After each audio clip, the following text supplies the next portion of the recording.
and says, who's your friend in the town? Are we related? Oh, I'm just curious. her name is Donna Grenfell. Oh, Donna. I think she's over at one of the other tables.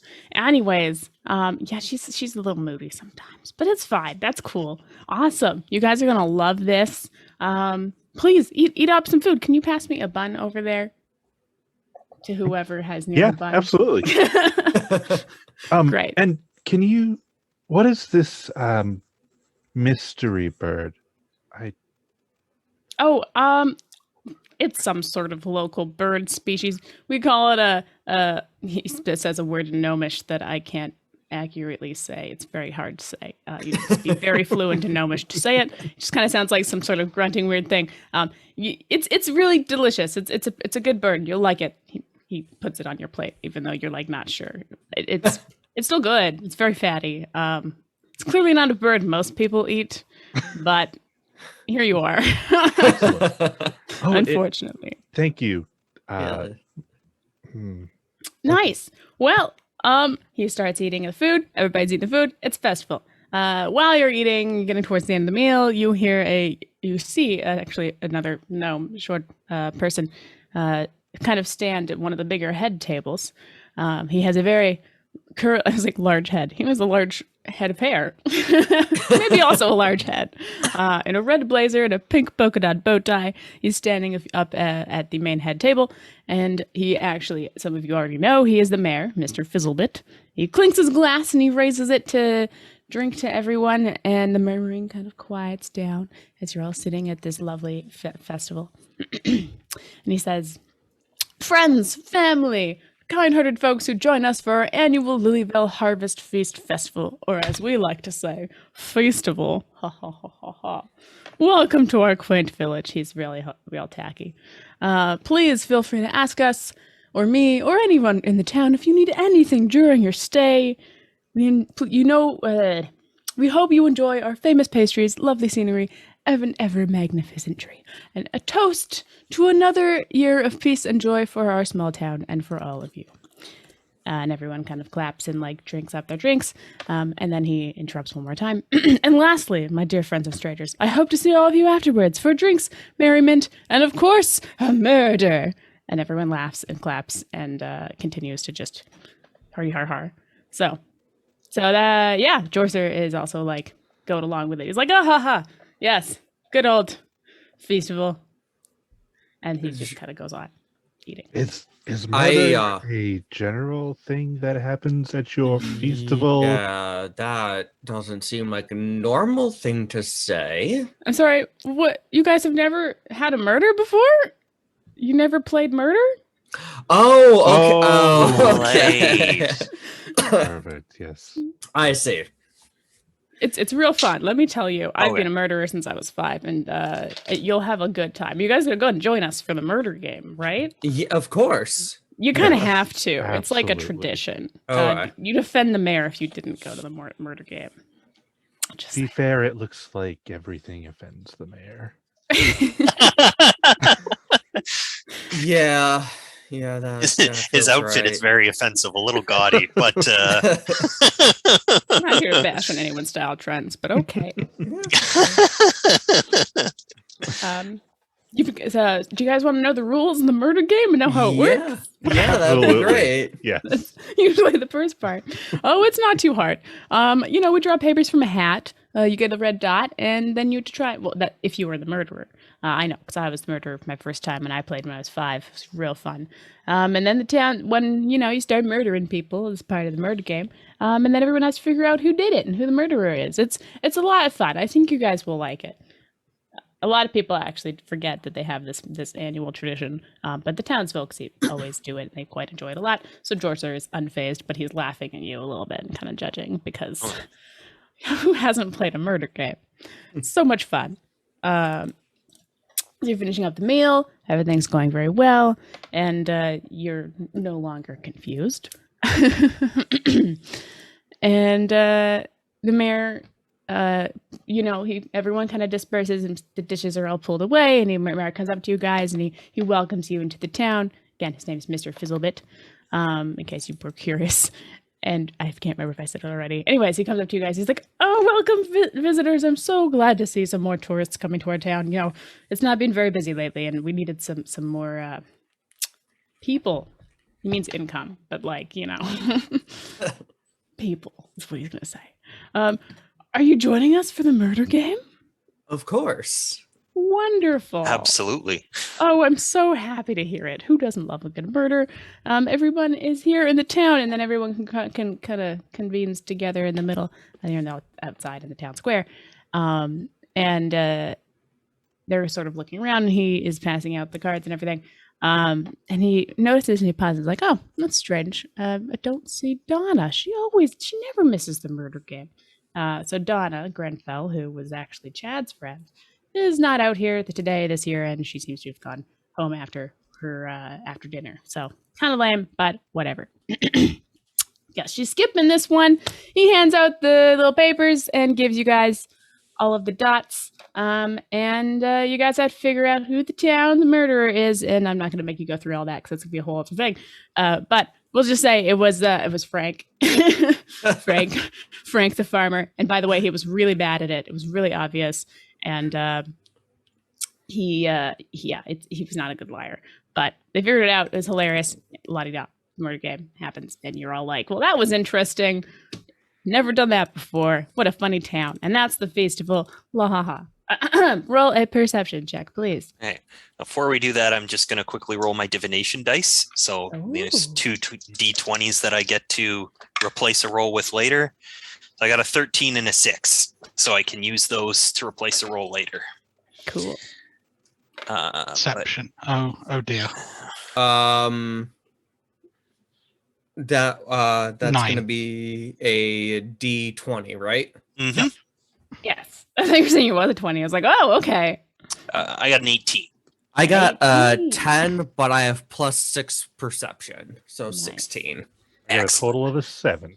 Nice. All right. Well, 9. Shirley and I'm so sorry, Leo. Yes. Yes. Okay. Cool. I was like, I forgot my name already. Shirley and Leo, you guys hear a strange rustling in the woods, not too far out of the square, behind you, where you were kind of eating earlier. The other two, you guys just hear like an owl, and you don't have any idea of what's going on. So you're kind of perplexed by that because everyone's here in the town, and really no one is. We're all drinking and playing the murder game and chatting and getting to know each other. So it's a bit odd that there's some strange noises coming out of the woods. Does anyone else hear that noise in the woods? Absolutely. It could be a wild animal, but maybe we should take a look. Donna is missing. Maybe she's hiding and planning on playing a prank. That wouldn't be entirely unusual for her. Yeah. For murder game, maybe? Yeah. Murder round 2.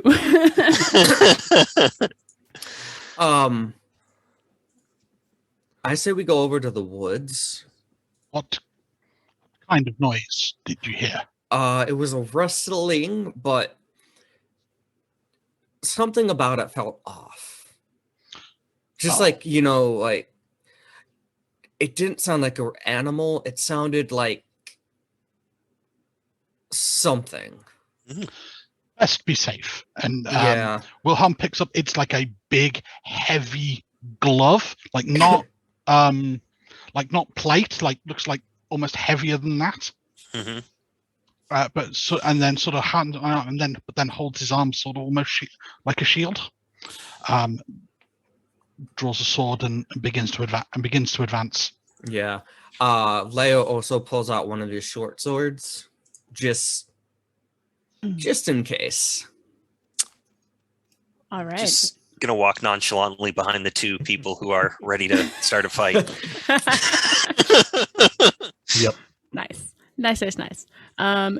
All right, so you guys go into the woods just short distance away from the town square, trying to follow the sounds that you heard of the rustling that seemed a bit odd and peculiar to you, and stood out as something you should investigate, which you did. Would have been fine if you didn't, but hey, I'm glad you did. So you're going into the woods behind each other, kind of information, creeping along, hearing some sounds, and suddenly, out of nowhere, you hear some ravens a lot of ravens, like a large number of ravens. You're kind of confused by this, and you are now going to roll for initiative because the ravens are swarming you as you've gotten out of the town. Okay. Raven attack! So I guess I'll need your guys' order of, what's the word for that? Oh, God. Forgetting. 13. You know. Initiatives. Yes. Okay, a 13, sorry? Yep, 13. I got a 16. I got a 5, but I have +6 initiative. So I rolled 11. a natural 1 Oh, for a total of 1. Very Aw. paladin. I like it. Just go in last. It's okay. The good news is that the Ravens only rolled a 3, so they didn't do that much better than you. If that makes you feel better. Just a little. So I got Shirley. You're at the top for the 16, right? Mhm. And who was the 13? Oh yes. Okay. Cool. Boop, boop, boop. Always tricky with the double names the first time you're meeting people, so I'm trying to like write it down so I remember who's who. Oh, perfect! You changed your name on the screen. That actually helps. Thank you, Ben. Cool. And ravens don't have a name because they're just ravens. And there we go. Okay, so you are first up, Shirley. Even though you were behind everyone, looks like the crows kind of surrounded you from all sides. Unfortunately. Oh, I really am not fond of hurting animals, but I guess that's going to happen. I will use frostbite. So I believe that's a Constitution saving throw. So they will have to roll. I'm going to frostbite some ravens. They're going to have to roll a Constitution saving throw. For some weird reason, they're really good at Constitution. Oh. Don't ask me. They're actually not, but they rolled well. Okay. Is 14 going to change anything? My DC, double check that. I'm pretty sure it's 14. Yeah. So my DC's 14. So they pass. Nothing happens. They dodged your very clever attempt to freeze some of them ethically. And they're too fast. They're ravens. They fly it. It's tough fighting birds that are in the air. All right, and Wilhelm, that is up to you. There are ravens all over. Wilhelm will essentially, so they're swarming around. Yes, probably not a lot I can do. Okay. Not quite sure how this necessarily works with a swarm, but we'll take a swing, and then we'll see what happens if that hits. So sweeping out with a nice wide sword strike to take out a couple of ravens. And that is a 17. So that is That's gonna get some 23 birds. to hit. You got it. You knock a few birds out of the air. They're a little ruffled. I will expend a inspiration dice to perform a mobile flourish, and essentially with a bit of sword trickery, essentially block and push them back. Nice.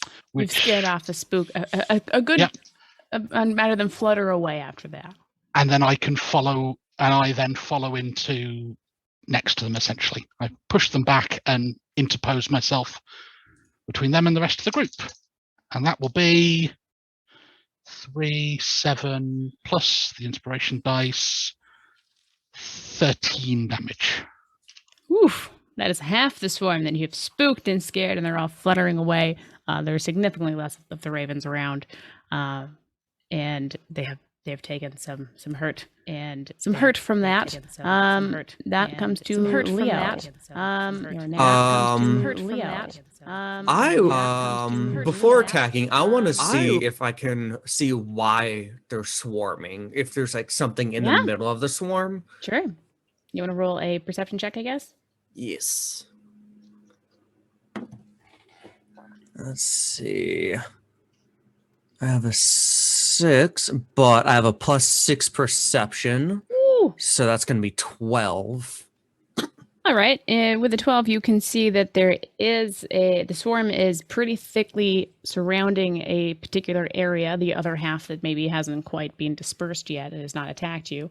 And it's a pretty long, elongated shape, possibly humanoid that they are around. So you can see that much. It's pretty obvious. It's not like you'd roll that well to see it. But yes, there is some sort of humanoid that is on the ground that the birds are sort of interested in. Do you like to do anything else on your turn? That was just the perception. Yes. Let's see. I'll use Daunting Roar. Okay. Let's see. So, as a bonus action, once per short rest, creatures of my choice within 10 feet that can hear me must succeed on a wisdom saving throw, DC 12, or become frightened of me until the end of my next turn. Excellent. So they are spooked. They failed the wisdom saving throw. I'm sure they did not do well. I don't remember what the DC was, but they did not get it. So yeah, they are spooked and they are frightened of you. So I guess that means they don't attack you, I believe, or something, right? Cool beans. They can't They move won't move towards him, closer. and as long as they can see him, they have disadvantage on Yes. attack rolls. I thought so. Perfect. Thank you for the reminder. Yeah, so good job. You spooked him really good. You let out a huge roar, even though you were just a typical person. And the ravens are like, oh God! As much as ravens can say, oh God. They say it with their eyes. And because they do not speak. And yeah, that's great. That brings us to the ravens. The ones that are not frightened, that were engaged with Wilhelm, have regained their confidence a little bit, and they are going to come at you with their beaks to peck you because, hey, they're trying to eat here, and rude. Can you just leave? You guys just ate your dinner. Let them eat theirs.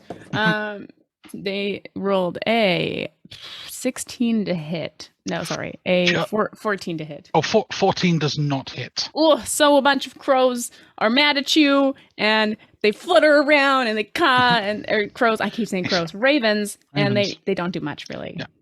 Yeah. He essentially is using that big heavy gauntlet essentially as a shield, essentially, but just sort of more immediately blocking. And Nice. So that's what the ravens do. That's it. They tried. They're birds.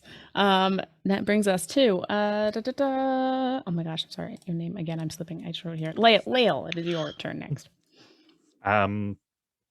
So Lael will take out what looks like 2 long swords, and then snap one of them like a snap bracelet, and it'll pop into like a shield. Nice. And then she will make her way to. You said there were 2 swarms, right? There's like one surrounding a body, and there's kind of half of them sort of flown off, but they're sort of around you. Okay. Yes, I will make my way to probably up beside Wilhelm.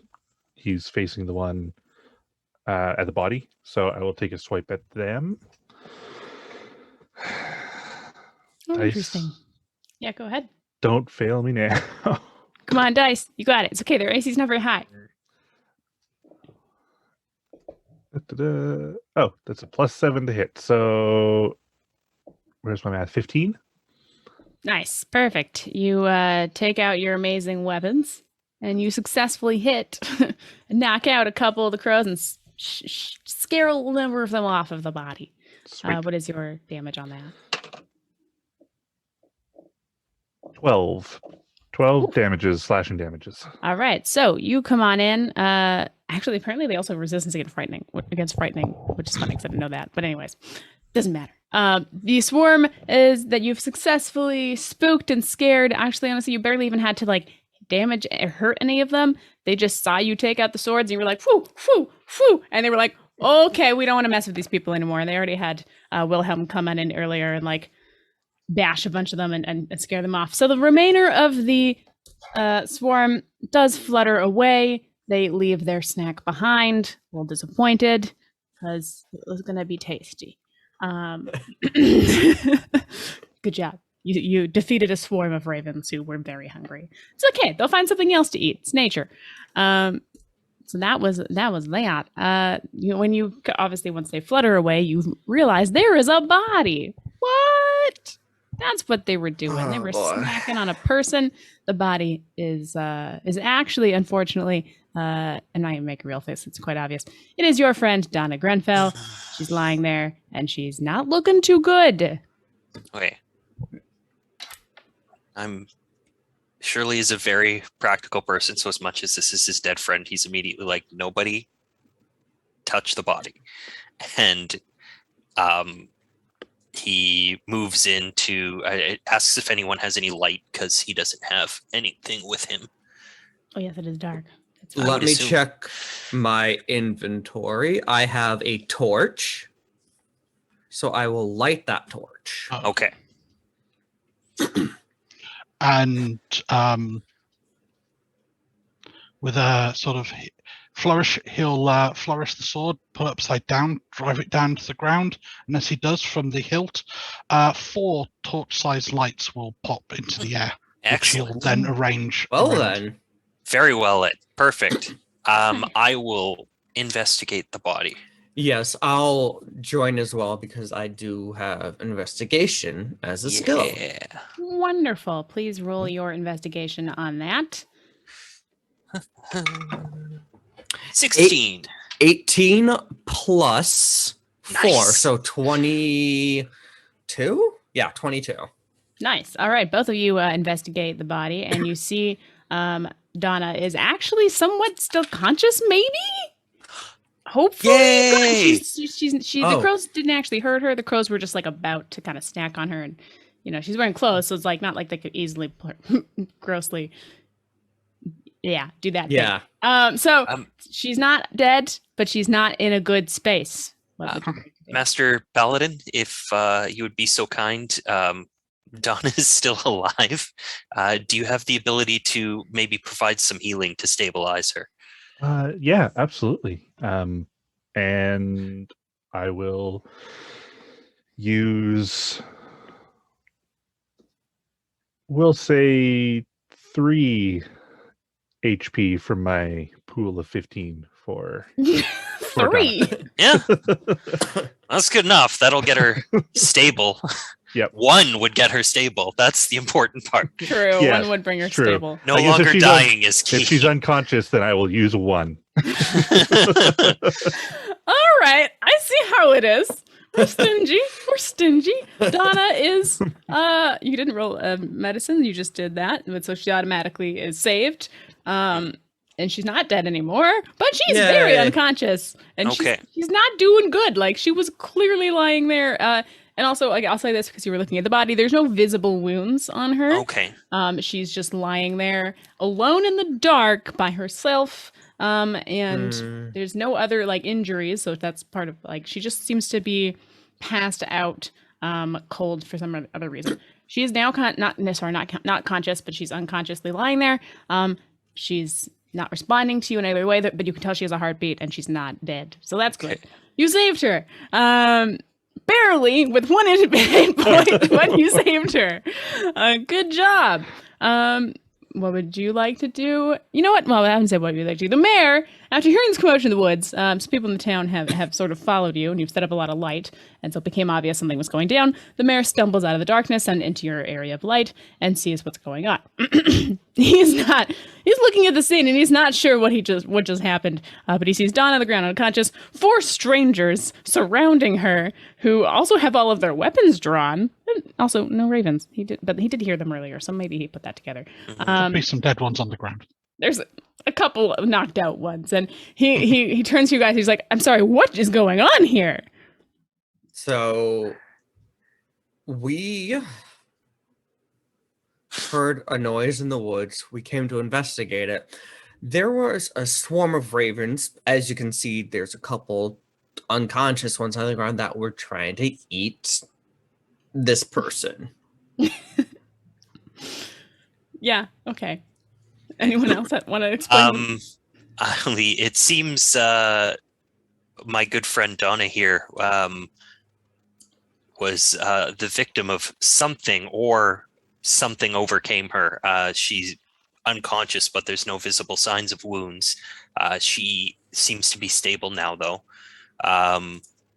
But if you have a doctor in town, it may be best to take a look. But yes, it seems that she wasn't missing because she didn't want to join the murder game. I'm going to have all of you roll a persuasion roll to convince him that you are not the murderer or not the person who has caused her harm in this case, because this is a very questionable circumstance, and he's inclined to believe you, but he also isn't, because again, you're strangers. So please roll a persuasion check with whatever dice. Would be a 20. 16 plus 5, so 21. I got a 14, which is the worst, but it's still pretty decent. We'll make it a group roll, so it's like 2 out of 4, then you're good. Lael, your roll, I assume. With 21. Oh, sorry? 21. 21. Another one? Oh, No, 21. 21. Okay. Thank God. Okay, yeah, so you more than passed this. So the mayor, Mr. Fizzlebit, here's your story, and he believes you, but he's gonna keep an eye on you, because this is not typical of this town. They play murder games. They don't have real murder. Oh, go ahead. I'm going to put my short sword away. That's a Probably good choice. a good idea. Yeah. All right. That action, he definitely is like, okay, they're not fighting. He's alone, right? So they're not doing anything to him. He believes that everything is all right here. All right. I believe you guys. But we really need to get her some medical attention. We do have a town doctor. Surely she's your friend, right? Mm-hmm. Please take her, or help me take her to our Dr. Steve, and hopefully he can take care of her from there. All right. I will help him. I'm not very strong, but we're both gnomes, and she's a gnome, so it should be good. You're all gnomes. It's fine. Yeah. They bring out a small stretcher. I mean, I'll just pick the sword away and pick her up. Yeah. That does make sense, 18 doesn't it? strength. Yeah, this is one hand. It's fine. Yeah, you don't have to roll for that. That's fair. Not gonna make you roll a strength check when you're huge, and they're not. So yes, good job. It is nighttime. You're all very tired after this. You carry Shirley over to the doctor's office, and the four of you are not welcome inside because you barely know her. Steve, the doctor, and Mr. Fizzlebit, the mayor, will take care of her to bring her inside. Also, it's like a really small door, so 3 of you don't even really fit. Sorry. So you hand her over. She goes in there. The mayor is waiting outside for a minute before he joins them. He's like, "You guys, thank you for helping, and why don't you just go stay? Go rest somewhere. The bread pudding at the tavern is super great. You could go there." Or something. Just, we're going to take care of this for a little bit, and then we'll probably talk to you more in the morning. So he proceeds to go to the doctor's office while you guys are waiting outside. Or standing outside. Right. So They would like us to not be here. Yeah. And probably anywhere in town. I think we should go to the tavern, just so we're all at the one located place. We could go to the tavern. I'd like to go to Donna's house first. Yeah, I think. Yeah, someone did this to her. Shirley says, "Watson, I believe the game is afoot." There's no one apparently nearby named Watson. A tiny mouse goes. Yes. Looks at you, and then it leaves. No, he. Wait, Shirley, you said her name is Donna Grenfell, right? Yes. Before the dinner, I was at the tavern, and the servers were mentioning that I should avoid Donna because she has been very high maintenance and dramatic lately. Lately, that's just Donna, but To be fair, that feels like this whole town. Yeah, but I mean, they specifically said to avoid her. That is something might be going on with her life that or maybe could explain why she was attacked. Maybe the bartenders were in on it and they didn't want us to find Donna. But in either case, I think her home would be a good place to start. We can take a look around and see if she's got anything there that would point us in the right direction. All right, so you leave the doctor's office. This is a small town, but it's pretty close by. A couple minutes later, you walk over to, I was saying Shirley's house. No, sorry, Donna's house. Donna's house is, that's Donna's house. The door is currently locked because she is not home. As you know, she's at the doctor's office. What do? You're at the house, it's locked, and the lights are off.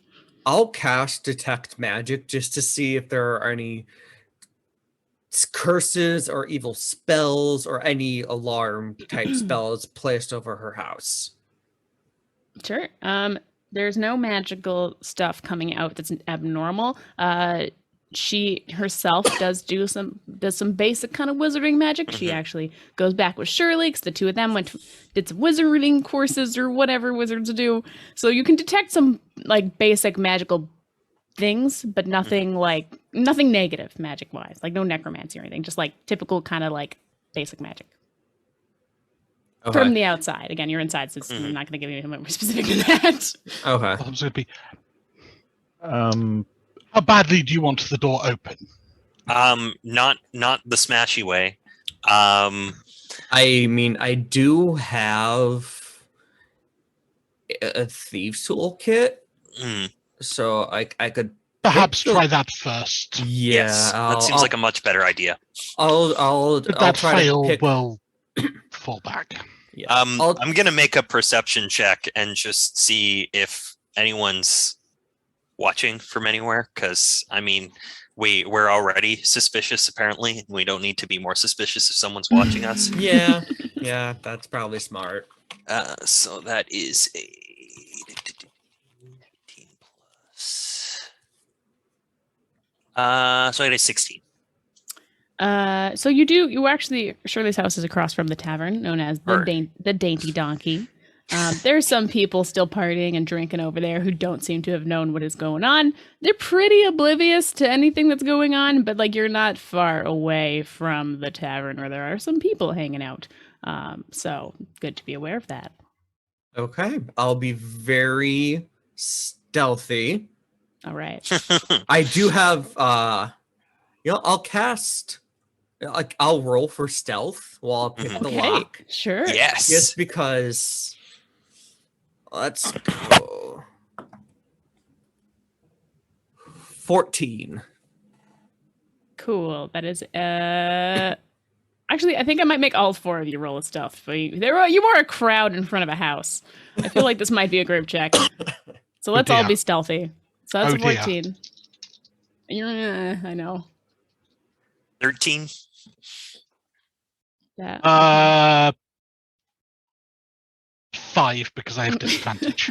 I see. I have disadvantage and I got 2 4s. Nice. All right. So I'm actually going to say that you catch the attention of some of the people standing outside the bar, because you're standing outside Shirley's house. There are 4 of you. 3 of you are very tall, much bigger than, you're basically as tall as the buildings.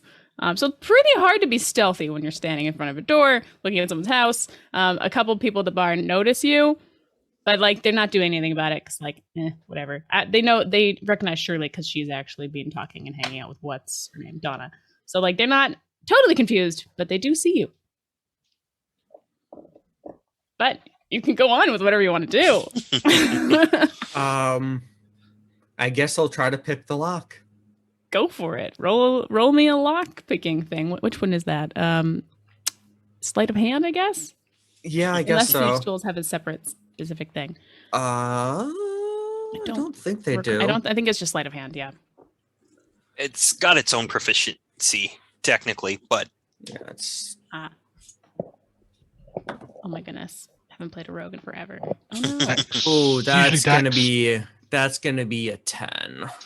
A 10. All right. So you go to pick the lock with your thieves' tools. You don't have anything in bonuses, any advantages or anything on that. I mean, that was with my bonuses.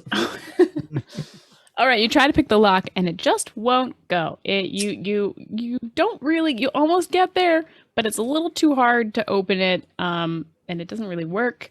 I mean, I do have a proficiency of +2 bonus. We get a 12. So So it's it your would be 12, yeah.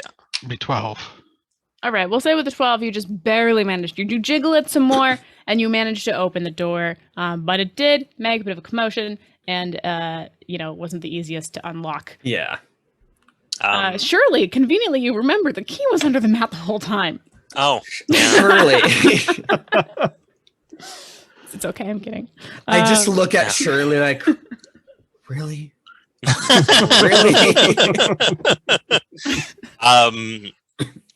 I think I'll go inside alone because it's the same size as me, and I don't know. I think that would make sense. To be fair, you can all go in if you want. It's just going to be Okay. very uncomfortable and a little Very crowded. crowded. Yeah. I'll go in, but before I do, I'll cast alarm. So in case anyone comes within 30 feet of us, I'll know. Okay.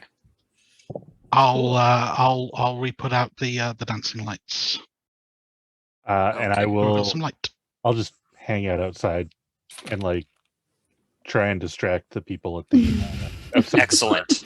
All right, so 2 of you are hanging outside. 2 of you are going in. Perfect, great. Split up the party. Always a good choice. It's just a house. It'll be fine.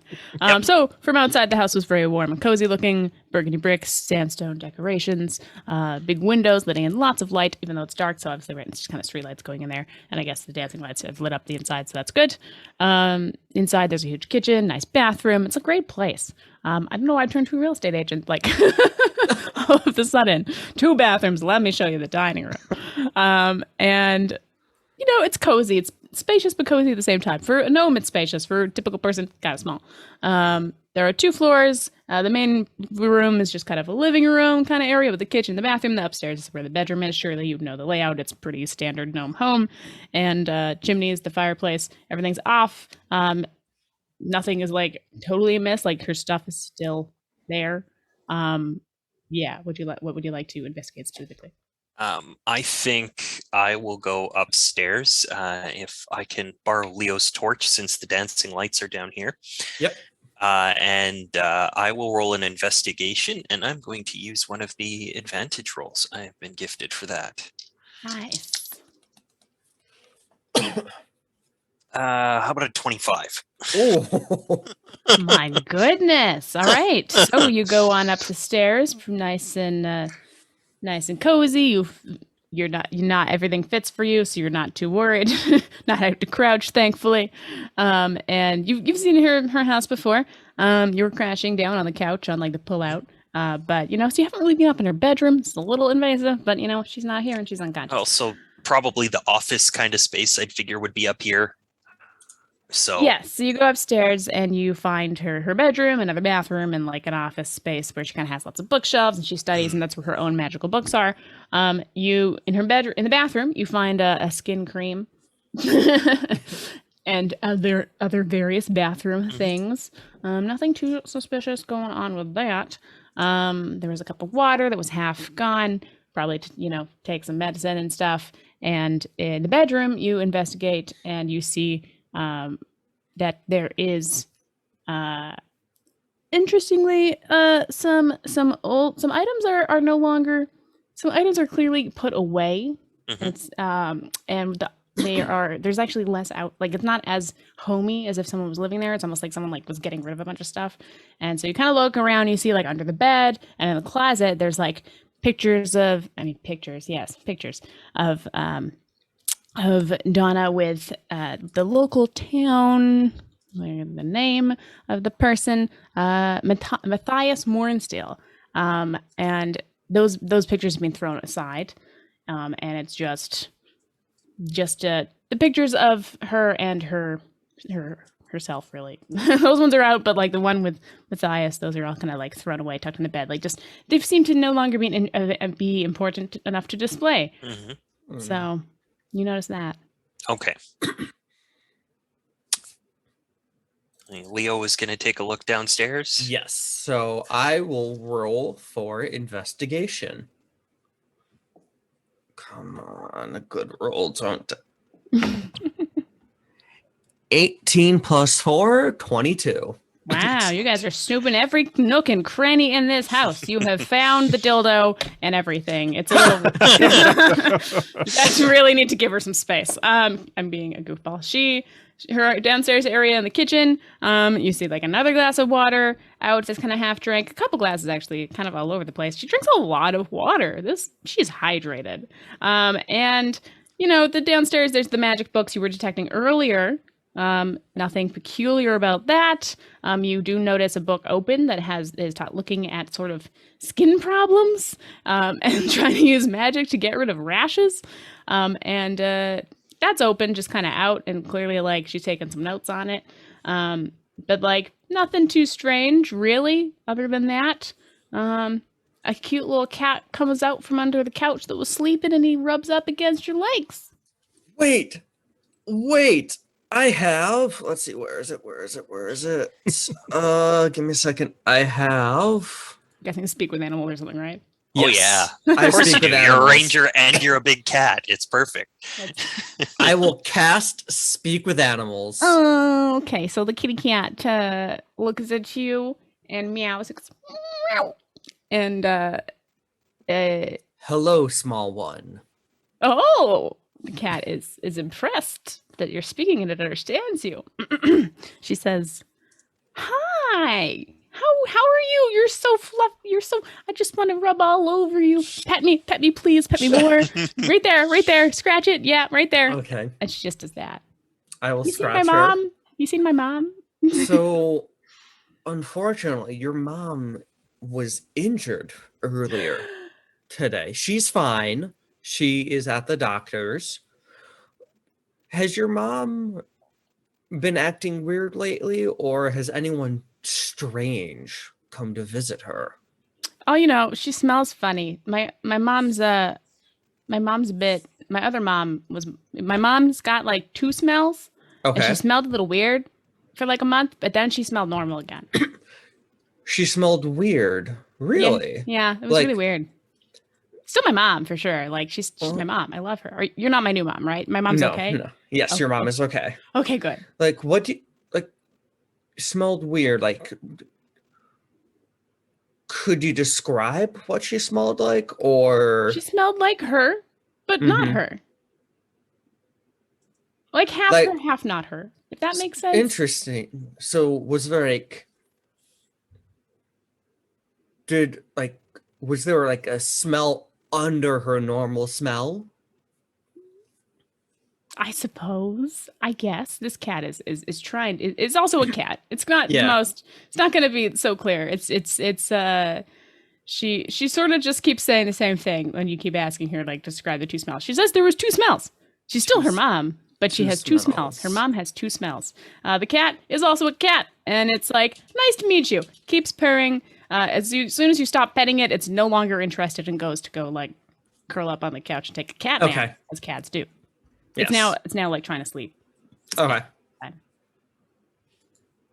Hey.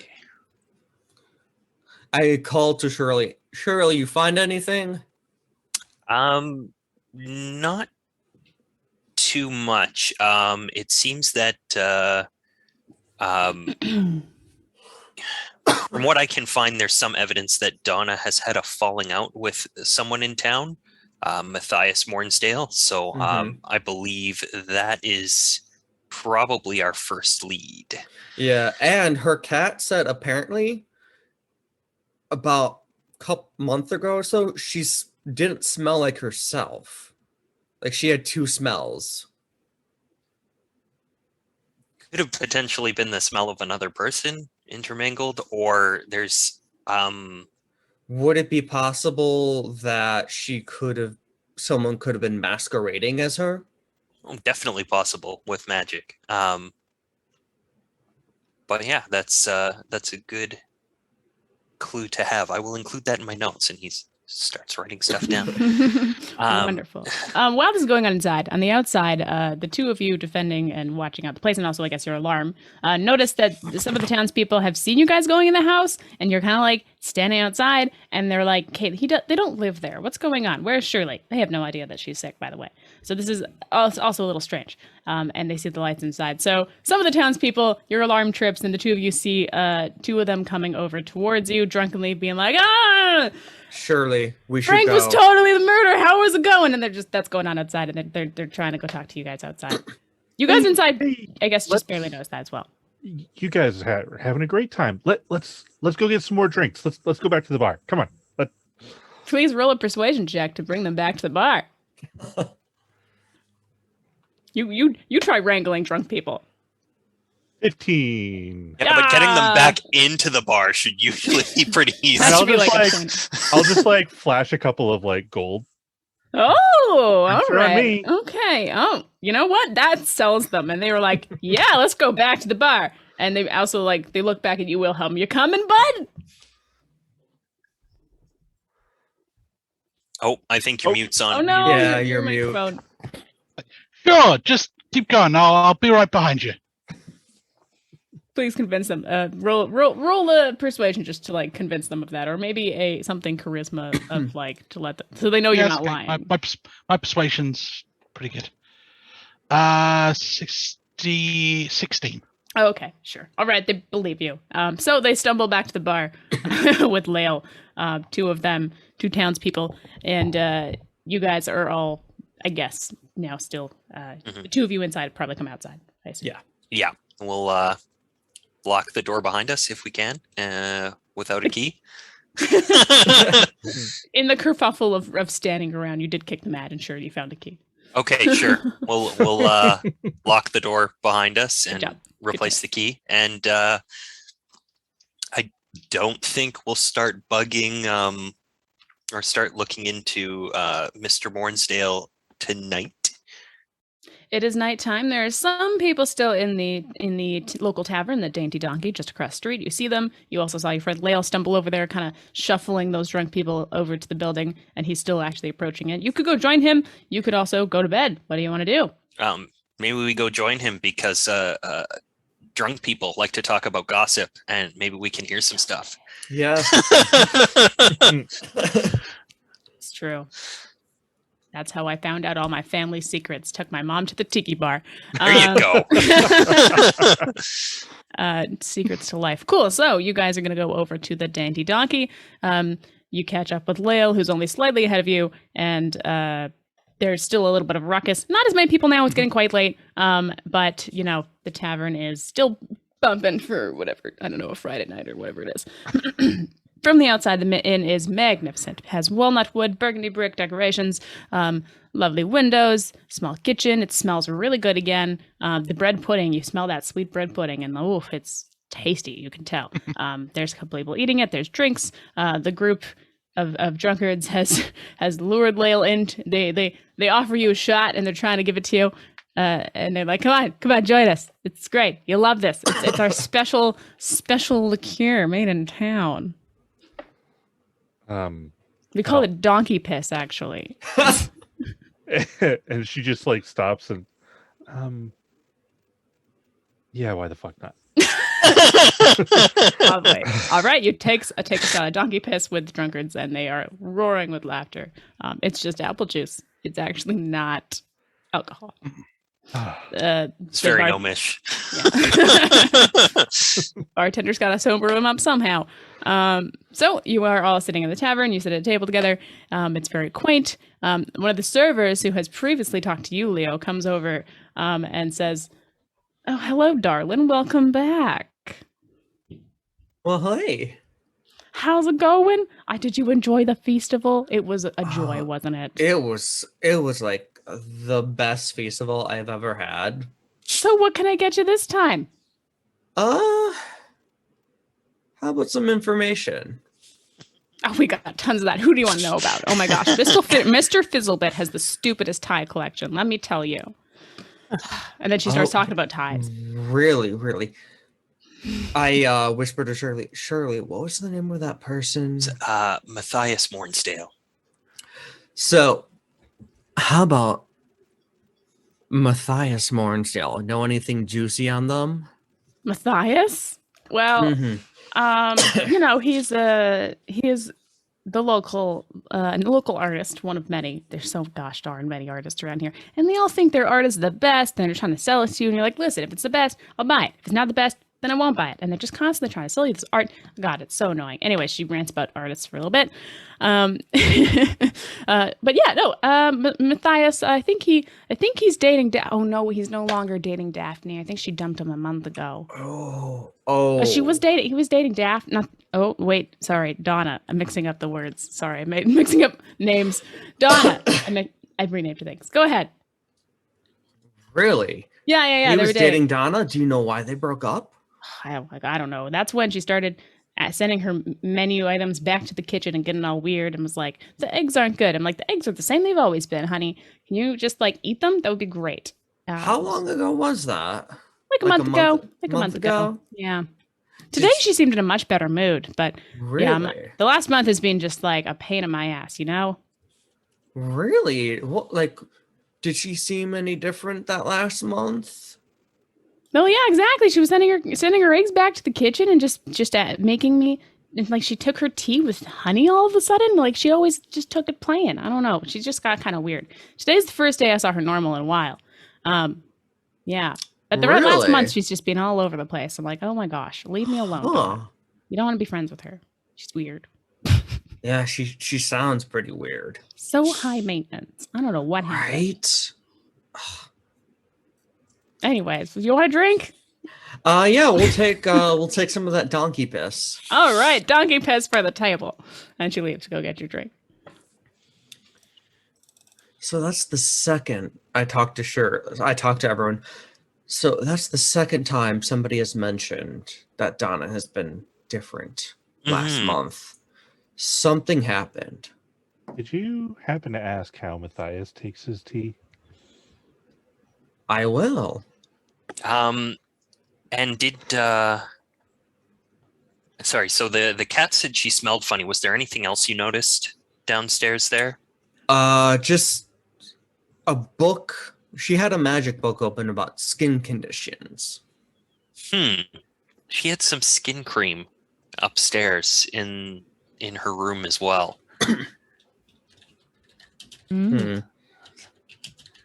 That could explain a different smell as well.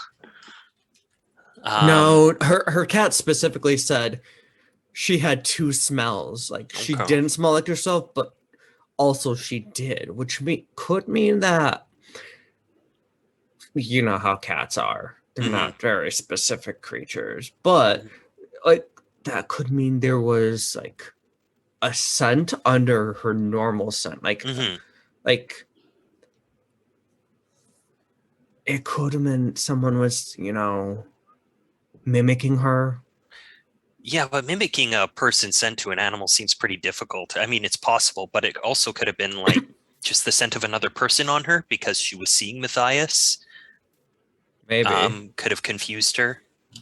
Them, the cat. As you guys are talking, you get some more drinks from the server, and she kind of keeps checking back on you. It's getting late. The bar is getting closing. They started playing closing time on the radio. Oh. But like the gnomish version. Closing time. Time to get out of the bar. So yeah. I turned to the bartender. Excuse me, do you happen to have 4 rooms available? Lisa turns to you guys and is like, "Oh, Louisa's the server, by the way. She only has 3 tonight, unfortunately. But I think there's some room for one of you. You could share a bed, or there's room. Frank has like an extra space that sometimes we just send people over to him. He's the farmer nearby. The one that was the murderer this week, right? Or this? Oh my festival. gosh, he's always the worst murderer every year. Everyone figures it out. Frank, come on." He's got an extra room. You can either 4 of you can share 3 rooms, or there's a room over by Frank's if one of you wants to go over there. Well, I mean, he's not that great a murderer, so It's a safe place to be, right? I'll go there. You're You safe. guys can have the nice beds. All right. All right, so you all hunker down for the evening. Lael, you are staying with Frank, and you had actually stayed with Frank before, so you kind of know him a little bit. He's a farmer. He's friendly. When you go over to his house and knock on the door, he opens and he's like, "Oh, Lael, hello again. How are you?" It's been a long day. They extended the murder game, apparently. It's just been very weird. Oh, that's okay. It's all good. Come on in. I'll set you up on a couch. It's fine. All good. I'm sure you're just looking for somewhere to stay. The festival's always so busy and the inn's probably packed. And he offers to set you up for the night. I appreciate you setting me up again, Frank. It's always a pleasure to stay here.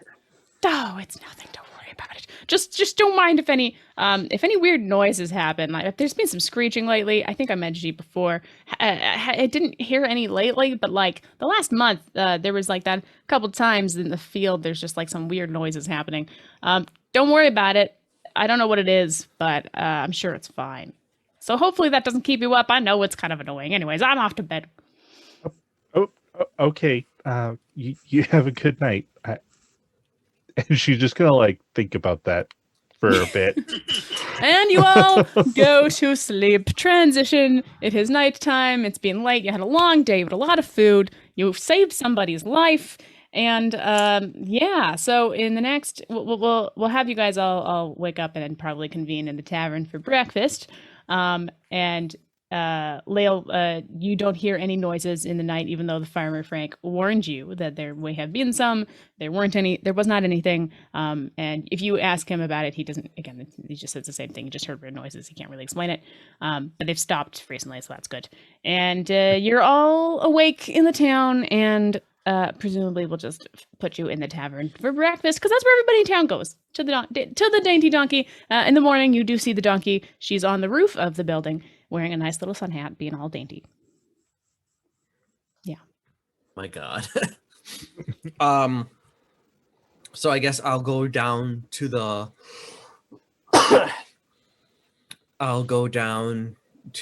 tavern food area and order some breakfast. Ooh, good morning, darlings. What would you like for this lovely... I'll take the traveler's breakfast also. Also, I was wondering, Matthias, do you happen to know how he takes his tea? Because, like, I'm a huge tea drinker, and I want to experience different types of, Why don't you, I guess roll some sort of charisma or something? I feel like this is not like you're being a little bit deceptive. So let's make a deceptive check where you're trying to get information without like being weird about it. See if she can tell that you're investigating and not just asking about tea. 1 second, it jumped out of my dice tray. It was rude. Stay on the trade dice. 16 plus 3, so 19. All right. She's not. This is totally a normal question to ask how people take their tea, and she turns to you and she's like, I don't think he drinks tea. I can't remember ever serving him tea. Shirley takes her tea all the time, but Matthias doesn't really drink tea. Donna, I'm Shirley. Oh, sorry, you're Shirley. I'm sorry. Donna. I'm mixing you up because you're both like the gnomes in my head. I'm just throwing names around. Fair enough. My bad. Thank you. No problem. I'm gonna come down and order whatever they have that's vegetarian. You get a really nice grilled eggplant. All right. Sort of like eggs parmesan, but like eggplant parmesan. All right, that'll do. Delicious. It's a little heavy on the cheese, but that's never a problem. That's literally never a problem. I'll talk to Shirley. Okay, so according to the local gossip, Matthias never drinks tea. Okay. And So a savage doesn't drink tea. How well do you know Donna? We've known each other for a very long time. We trained in magic together. We have very similar sensibilities and moralities. So I'd say pretty well. Did you seem any different last month or recently? I don't know. Just came into town very recently for the festival, so I don't. She seemed normal to me. While you guys are eating breakfast, the server brings you more snacks and fills up your coffees and teas, whatever you're drinking, and some orange juice. And the mayor walks in. Mr. Fizzlebit is back again in a new tie. This time it is a it's got daisies on it, so it's like yellow and blue. Ooh. Yeah. It's a little springtimey. And he sees your party and he comes up to you. I'm just gonna put the four of you at the table here. You've met up to have breakfast to convene. And he sees your group and he says, there you guys are. Good news, Shirley is stable but still unconscious. Sorry, Donna. Glad Donna. to hear I'm doing well. Shirley and Donna are both stable, but one is conscious, one is not. Okay. Sorry. Donna is conscious, not unconscious, but alive. Thank Okay. you for saving her yesterday. The doctor is still with her and she's staying there. Did you guys have any other, I've got to figure out who did this. Question for the mayor. Did she seem any different in the last month or so? Donna? I don't think I've seen her at poker night or bingo night. She's hanging around doing her thing. She's very into winning. She's very competitive. But I don't think she's been. I admit I'm not especially close with her. It is a small town, but somehow just big enough that I'm not her friend. He really can't answer the question. He's not so sure. He's a mayor. He's got a lot of things to do. This is sort of not a thing he knows a lot about and tends to pay attention to. He's busy worrying about his wardrobe. Valid. And mayor thinks no. Actually, he's a mayor. He's got work to do. I can't say I noticed her behavior being any different, but I probably wouldn't be the one to ask. Anyways, well, if you guys could do me a solid, we really need to figure out what's happened here. Maybe even check in with the doctor and see if anything changes there. Yeah, I really hope we can figure this out because this does not happen in our town. This is absolutely baffling. And he's a little frazzled and uncomfortable and nervous, clearly. Yeah. Then he does that. All right. He sits down and gets a big old breakfast of deliciousness. How's the eggplant? Is it good, Shirley? Should I get that? It's definitely good. I'm gonna do the eggplant. I'm gonna do the eggplant today. Then I need to order. So, Layla, how was staying with the horrible murderer farmer last night? Well, he made some comment about weird noises in the field and not to worry about them. I didn't hear them. I feel like we should worry about those. I figured that as well. Also, every time I don't know why I keep staying there. My legs are always hanging off the edge of the couch. I would imagine it's really quite uncomfortable. It's a gnome-sized couch, and you're he's kind of small. Yeah. It's real weird, but I got a decent sleep. It's a pretty comfy couch for such a short thing. Did he say how long ago those noises started? He said they started a while back, but that not too long ago they stopped. A month, maybe. It's possible. Okay. I feel like a month keeps coming up. It's a seems like a pretty solid time frame. All right. All of these While you guys are sitting and chatting, a new person comes along. You don't know this person. They come up and they introduce themselves like, "Oh, howdy, folks. How are you enjoying the small town so far? It's lovely, isn't it? It's so good. You probably want to stay forever. Let me tell you. Here, my name's Callister. I will set you up with a really good deal. These gnome homes are going like hotcakes. They are so fantastic. I can tell you already love the place. Why don't you stay forever and set up a house here? I can help you. I'm the town real estate person. My name's Callister. It's great. Please, let me get here. The next coffee's on me." And Callister is suddenly just there. You've never met this person. You saw them kind of briefly at the dinner, but now they are all up in your face trying to convince you to buy a house here. Can I roll for perception just to cut through his BS? Go ahead. Come on.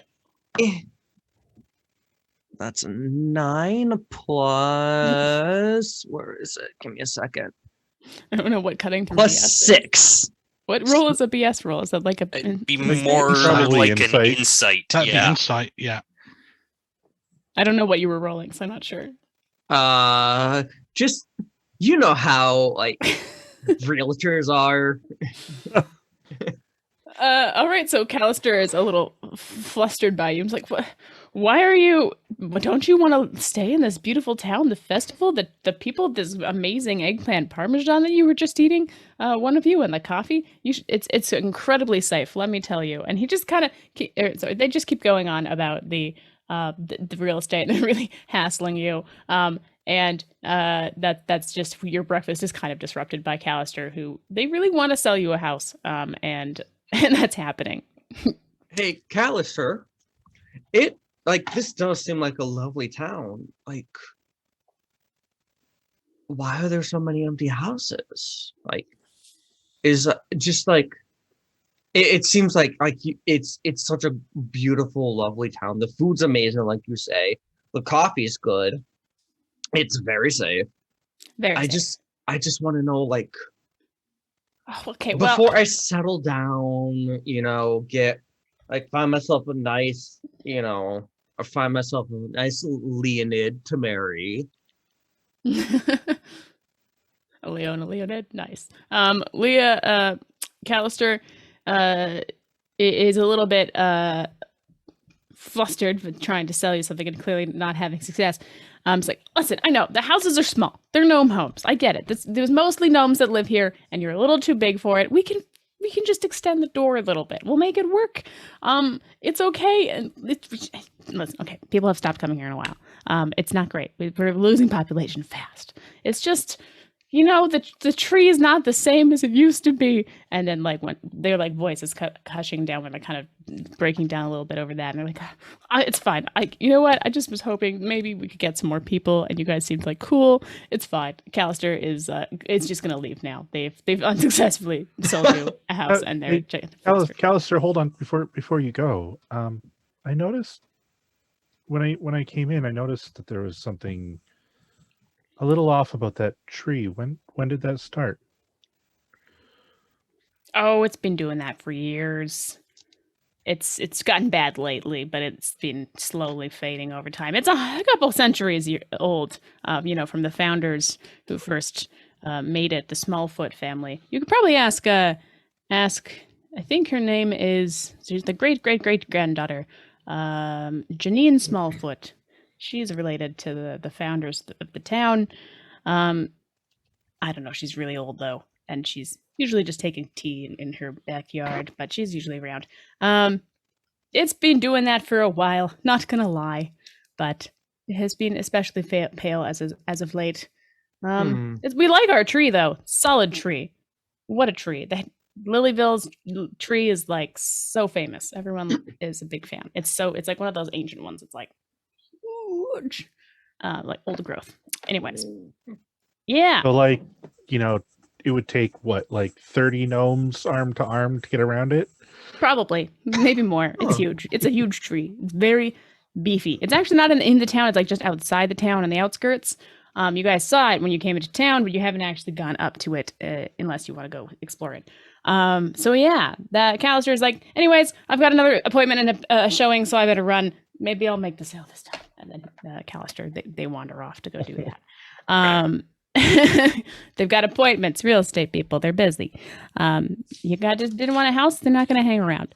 And yeah, so where would you like, what is your plan? You've got, it's just if you want some, we are also getting eventually perhaps on a break at some point, but I'll probably put that in another 20 minutes, unless anyone's dying. But yeah, we've got a couple areas. You know, we've got the doctor's office. You've got the tavern where you are. Shirley's not Shirley, where Shirley was staying originally, which was Donna's house. You know, we've got some places. What are you guys feeling? So I feel like maybe we should split into 2 groups because there's just so many places. The doctor's office seems like a really good place to investigate. Maybe the farmhouse. Maybe. Matthias would be Matthias, I mean Smallfoot, and the tree. Something feels off about the tree. So I'm thinking a little bit metagamey almost, but it's mostly our observed skills so far. So I would say that Leo should be in one group and I'll be in another because we both have the investigation skills. Yep. And I'm thinking one of us goes to the doctor, one group goes to the doctor, one group goes to Matthias, and then we meet at the tree. Yeah, that feels right. So I think Shirley, you should go to the doctor just because you know Donna. It'll be easier to get more information from the doctor for that. And I can go to Matthias because worst case scenario, I could intimidate him because I'm a giant cat. My charisma is terrible, so I could take a charisma person. I'll help you out with that. I'll go with Matthias. I think Matthias is our best lead. Okay. And I've got a little trick up my sleeve. All right. Okay, then. So it's Leo and sorry, what are the parties? Just so I know. Again, So I'm going with Leo. Yeah, Leo and Wilhelm are going to check out Matthias, and then Shirley and Lael are going to go to the doctor's office. Cool. Awesome. All right. Yeah, I guess I got my own pocket wizard. Fantastic. All right. We will. This is perfect. I think this will work well. So we'll start with the doctor's office. I think there's some pressing information to be dealt with there. So let's go straight there. Lael and Shirley. And you guys come to where you were last night, and it looks familiar. It's the same. It's still a gnome building, but you'll both fit if you duck, one of you. All right. Knock on the door. Perfect. So you knock on the door, and the doctor comes to answer. His name is Steve Bouthier. He comes out. You saw him briefly last night when he took Shirley in and then took care of her. And he's like, "Oh, sorry, Donna." He took Donna in. Oh my God, Shirley, welcome back. I so glad to see you. Donna is still unconscious, unfortunately. But please come in. Come on in here. I'll set you up with some tea. And he pours you guys some tea. Excellent. So how is she doing, Doctor? She's not great. She's still unconscious, but she's alive. So thank you guys for finding her and saving her. She's recovering, I hope, slowly. I know I've seen her a couple times lately, so she's been generally under the weather, but not as bad as this. Yeah, she said she was having a little bit of trouble keeping hydrated and maybe something going on with her skin. Oh, I don't know about the hydration, but yeah, she saw me for the last 2 months, 3 months ago. She's kind of had this ongoing rash. She wears like that bracelet to cover it, but she's had that rash issue for ages. You've known you know her, and it got worse like 2-3 months ago, and she was seeing me regularly, and then I haven't seen her much for the last month. I gave her like an ointment, but yeah. I was treating her for that. Actually, and then he goes to examine the body, which is there, and obviously you'll just go to the room where she's in. And you guys shimmy in together, and she's lying there. Her rash is remarkably better, if not almost completely gone. Okay. He's also kind of surprised by this. He's like, "Oh, I actually forgot to look at it because I haven't seen her in like a month." But yeah, looks like she's actually cured up from it. Okay. I guess my magic ointment worked, or whatever ointment I gave her. Yeah. The power of nature. He's like super taking credit for this, even though who knows. Of course he is. It was probably her own doing from her own magic research, knowing her. But anyways, I'm gonna ask if I can have a moment alone with her, kind of thing, just to, Sure. talk to her. Maybe she can hear me, that kind of thing. Sure. All right. In which case, the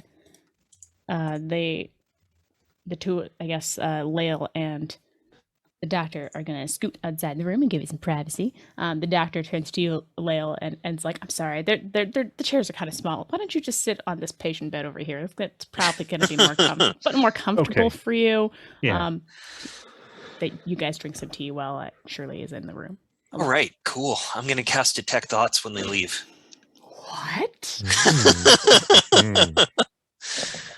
So just give it a quick read here for your use. For the duration, you can read the thoughts of certain creatures when you cast a spell. You initially learn the surface thoughts of the creature, what is most on its mind at the moment. As an action, you can shift your attention to other thoughts or attempt to probe deeper. Cool. Does the creature need to, I guess? There would be, unless it's willing. She could just decide to let me in. Let's just that say is a she's possibility. unconscious, so like she's not going to restrain you from Okay. her thoughts. Like she's in a coma, basically. Yeah. In which Yep. case, she's going to fail any roll, regardless, in my opinion. All right. Perfect. Yeah. So you start reading her thoughts. She's unconscious. Her first thought is kind of this dreamy sleep thoughts. When you first kind of start reading her mind, you're like, okay, she's clearly asleep and having some weird dreams and stuff. Okay. When you spread off from that, you kind of like hear her thoughts, right? You kind of Mhm. visually seeing it a little bit. So you see images of Matthias for one, and like she's clearly having a good time Yeah. with him. I can pick up emotions on that, so she's Skipping and like having they're a good time. Yeah. heartsies, little heart eyes emojis in the dream.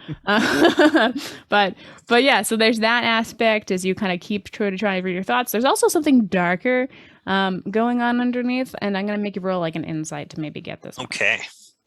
You know what? We will just use my 13 that I rolled earlier with my +3, so we'll just make that a 16. Woo! All right, good choice. So you've kind of gone from the surface level dreams a little bit deeper, and you see some arguing and some anger, and you see her face again, but her face looks a little bit different. Her hair is a little bit shorter, and her hair is very long. This other face is still her face, but has this kind of like anger towards it, and stuff like that. Also, eventually, you see her parents and her family, and you already kind of know her history and that she's estranged from her wealthy family. So yeah, she has her own. She sees herself and her family, and there's like some anger in that regard. Okay. And betrayal. Okay. But no specific wording. All right, cool. I will pull back out of that then. That was useful. Excellent. Nice, very cool. All right, so the doctor comes back, knocks on the door. Is everything okay in there? Yes, everything is quite well. Thank you, and I'll get out of the room and tell him if anything changes to find me immediately. Send out a message, whatever he can do. Get a hold of me. You betcha. And if you're looking for me, I'll be right here and doing my thing. Good luck with your quest to figure out what's going on. He's very awkward, sorry. while they're having this discussion and the door is now open, I'm just going to use a divine sense.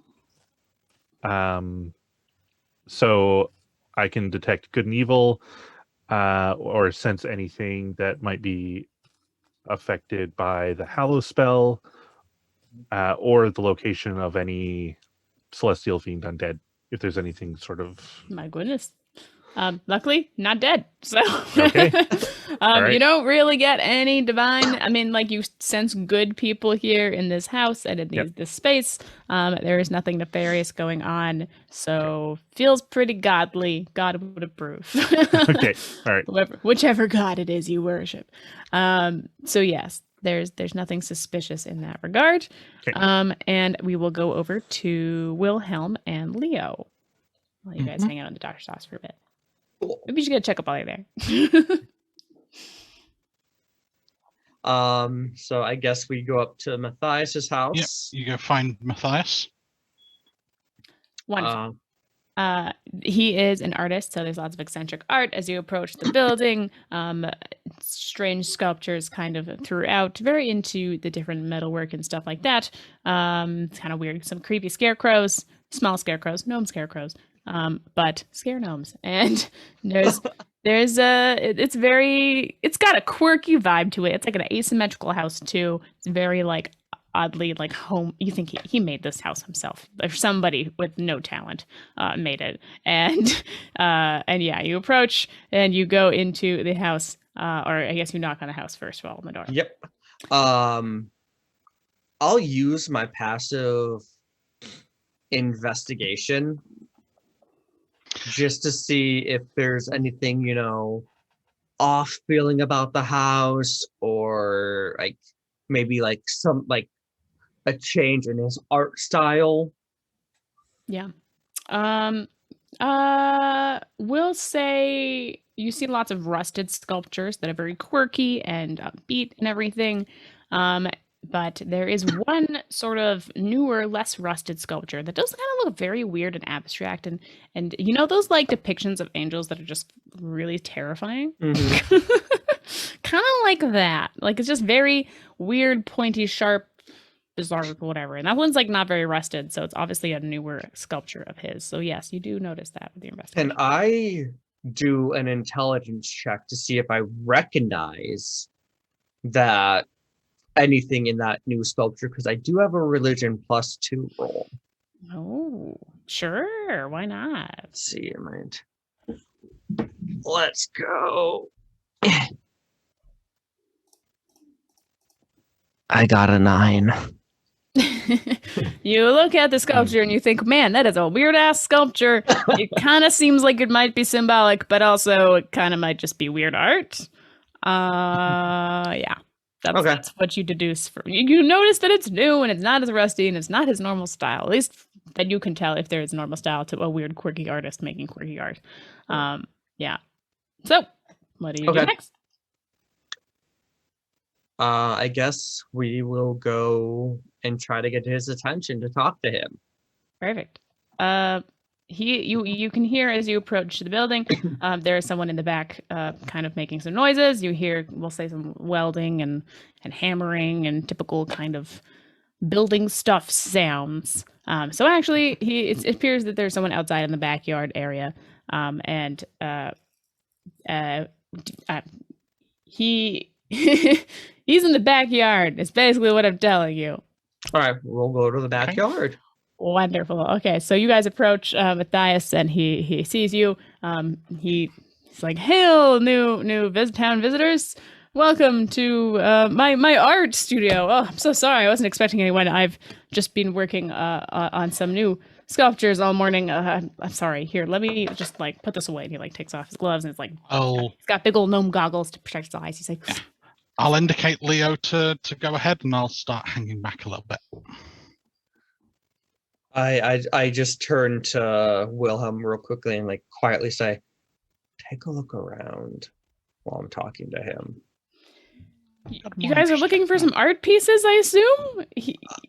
Potentially. We're obviously visiting the town. Oh yeah, it's a lovely place. Oh, it's so lovely. I love Lilyville. Okay, well, whilst he's talking to him, I'm just going to sort of move off to the side, out of sight and out of range, and cast Detect Thoughts. Oh, nice. On does he have to roll to have you feel that? So you can read the surface thoughts of what's going on any person. It's when you want to go dig deeper. in and get reason. When you want to go deeper, they make a save. But like if someone's talking to them, Oh, you can just okay. be reading those surface thoughts. As Yeah, you someone's can Right. be like a lie interrogating detector. someone. Yeah. I've never used the spell really before, so it's Oh, very interesting. interesting. Cool. Okay, but it does look like they do know if you fail, or actually even if you succeed. But Yeah, that no, they've if you grown. go deeper, if you're just reading Yeah. surface thoughts, Okay, They then know, it is passive. period. Yeah. So Yeah. it's just So passive. while Wilhelm is doing that, I will casually turn the conversation to Donna. yeah, she's. I'll admit we used to be together, but Really? unfortunately, she's moved on from me to someone else. She Oh. was my muse for a number of years. Really? The servers at the bar didn't mention that she was seeing anybody new. Yeah, she seems. I mean, I think she's with Carmen the blacksmith now. I'm a little hurt over it. I really don't want to go over there and see that. So, I don't know. That's just my vibe I got. Maybe I'm wrong. I'm not sure. This piece over here was inspired by our first kiss, and he like Oh, Really? How Wow. how cut up is how cut up is he really coming across? reading his thoughts, you can see that he's emotionally upset over this conversation, and he's not super happy with it, which is why he's sort of deflecting. Okay. Hey, look at this art thing. Also, buy my art. This art is actually really interesting. I did notice when I walked up that there was a recent change in your art style. Like that sculpture up front. It Yes. is. That What inspired that? one was lots of scrap metal I was just trying to use up, and I guess it just stuck together kind of interestingly. It's not. You're right. It's a bit different from my normal style. Are you interested in that one? I'm sure we can make a deal. I want to roll. I'm trying to figure out what I want to roll. I want to roll perception Mhm. on like just to see if he's lying about like That's that insight. Insight. Insight. Insight. Yeah. Yeah. Insight. I will roll to see if he's lying. Sure. All right. Let's see, 6, and then I have a plus. I have passive insight, which is 16. I'll use passive insight. That's not how it 16. works. 16? You know what? For passive insight, 16 is still pretty good. So yeah, you get the sense that he's not really trying to pull you for any loops. He is perhaps not going into detail with the relationship thing because he's also just like, this is X now. He's just trying to move on. But yeah, he continues to try to sell you some art, and some quirky pieces, and he'll show you the ones that were inspired by love that are so beautiful, and then like that one kind of ugly one that's just scrap metal that like he made recently because I guess he's been in the mood, but like nothing else strange about it. And yeah, he's not really lying to you. He's Okay. just a dude. So, Matthias, I don't know if you heard, but Donna, she's currently at the doctor's office. She is. What? She Is was she hurt- okay? Oh my She's- god, she- my love! It's only been a month. I haven't even gotten over her yet. And he starts crying. Really? A month? Yeah, she broke up with him a month ago. So Did she rude. say why That she man. broke up with Uh, you? He's I crying. assume this reaction is genuine. That I'm. Everything is still genuine. The thoughts are now. He's like really sad. Do you know why she broke up with you? If you don't mind me prying. It just came out of nowhere, and he's just getting real sad, real sobby. And he continues to sort of just like be like, I just don't know. We were so happy for so long, and now she's off with Carmen, and I don't know what I did. Excuse me. I've got some more art to make. I think I need to work out these feelings. Okay, we will just we'll give you some space and we will take a look around. We might be back later to buy some art. Oh, that would be great. Yeah, I'm sure we can. Yeah, you'll find something you like. Super good, cool stuff here. Anyways, he just kind of goes back into his house and puts on his gloves, and he puts on his really big goggles, and goes back to welding shit aggressively. As they start to fill with water. The goggles are just like every time he wiggles. The goggles do nothing. Hey, no, it's fine. It's fine. So yes, and that's what you guys discover. While you were talking to Matthias, it seems that Donna is in a relationship with someone named Carmen now. She is the town blacksmith. And yes, they broke up a month ago. And she's being kind of weird about it. And he doesn't really understand why. No lying there. He's just, and he's also very concerned because now Donna is apparently ill. So he's probably going to go to the doctor and go see if he can help anyways after you guys leave. Because that makes sense. You're worried about your loved ones.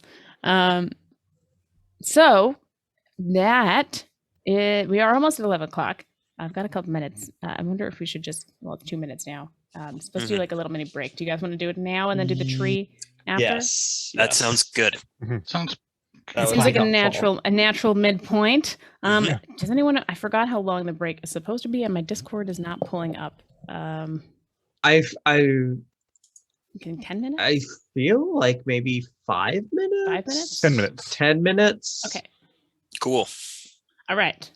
Well, we will return to the mystery in 10 minutes approximately, hopefully. So like 11:08. All right. Yeah. Do I put my face? What do we do for this? Does the Yeah, just shut off your camera and mute your volume, I guess. Okay, guys.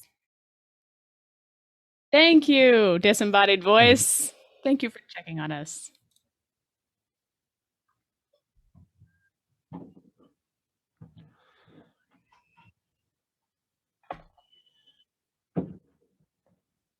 Cool. Awesome. I was like, it's going to be the midpoint. I don't want to forget it.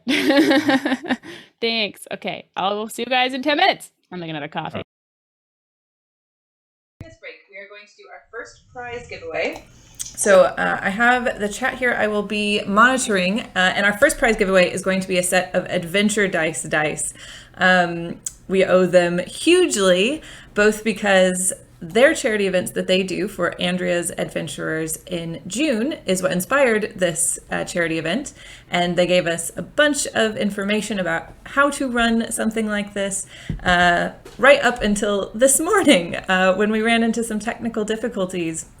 And Blair and Andrea leaped in and helped us out hugely. They are one of our sponsors. 2 sets of dice are available in our silent auction that you can bid on, but we're going to give away one now. They are not specific dice. You can choose anything up to $16 that is on their site. And I can personally vouch for Adventure Dice. We subscribe to their monthly subscription dice. So we've gotten some really great ones. I will try to show you as best I can. We've gotten pumpkin spice dice, which is really excellent. I don't know how to show these very well. These winter dice that are excellent for when you're in a snowy mountain with your Dungeons and Dragons. These are Rachel's favorite dice. They've got a really good swirl to them. And mine are kind of similar. My favorite are these very unicorn sparkle glitter dice. They're excellent. And I'm going to be using this for our first giveaway. Oh, excellent! With Andrea is putting the names of the dice in the chat. Perfect Parfait. I'm guessing, was that this one, the Perfect Parfait? And Sailor Planet Attack. That was the glitter ones. Those are my favorite. So if you are interested in winning a set of dice, you can put a number between 1 and 20 in the chat. Then I'm going to roll a d20, and whatever number is closest to what I roll will, I'll need you to contact me. We'll chat on Gmail and get you connected with Adventure Dice. So go ahead and if you want to participate, drop a number in the chat. I will try to monitor it to make sure that nobody is claiming the same dice. We've got one for number 5, 17, 12. Excellent. Also, hello. I think Nicole Hawking is my friend Jace, which would be great. Hello, Jace. And that's Nick. Hello, Nick. All right. I'll give people a few more seconds to put a number in the chat.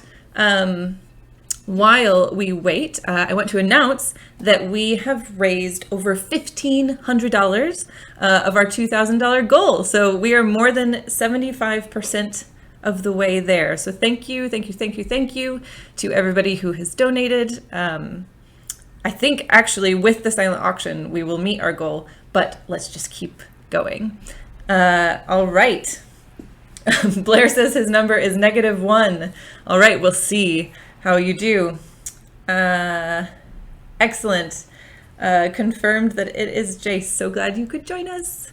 I am going to roll. So it looks like there's 3 people in the running. Do we get to enter? Can I choose a number? I wanted adventure dice. I don't have enough. Yeah, Rachel needs more dice.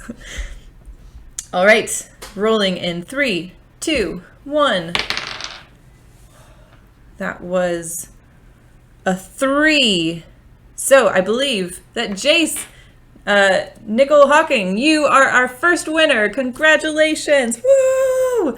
I know you, so we will coordinate and I will get you hooked up with adventure dice and you can get a free set of dice.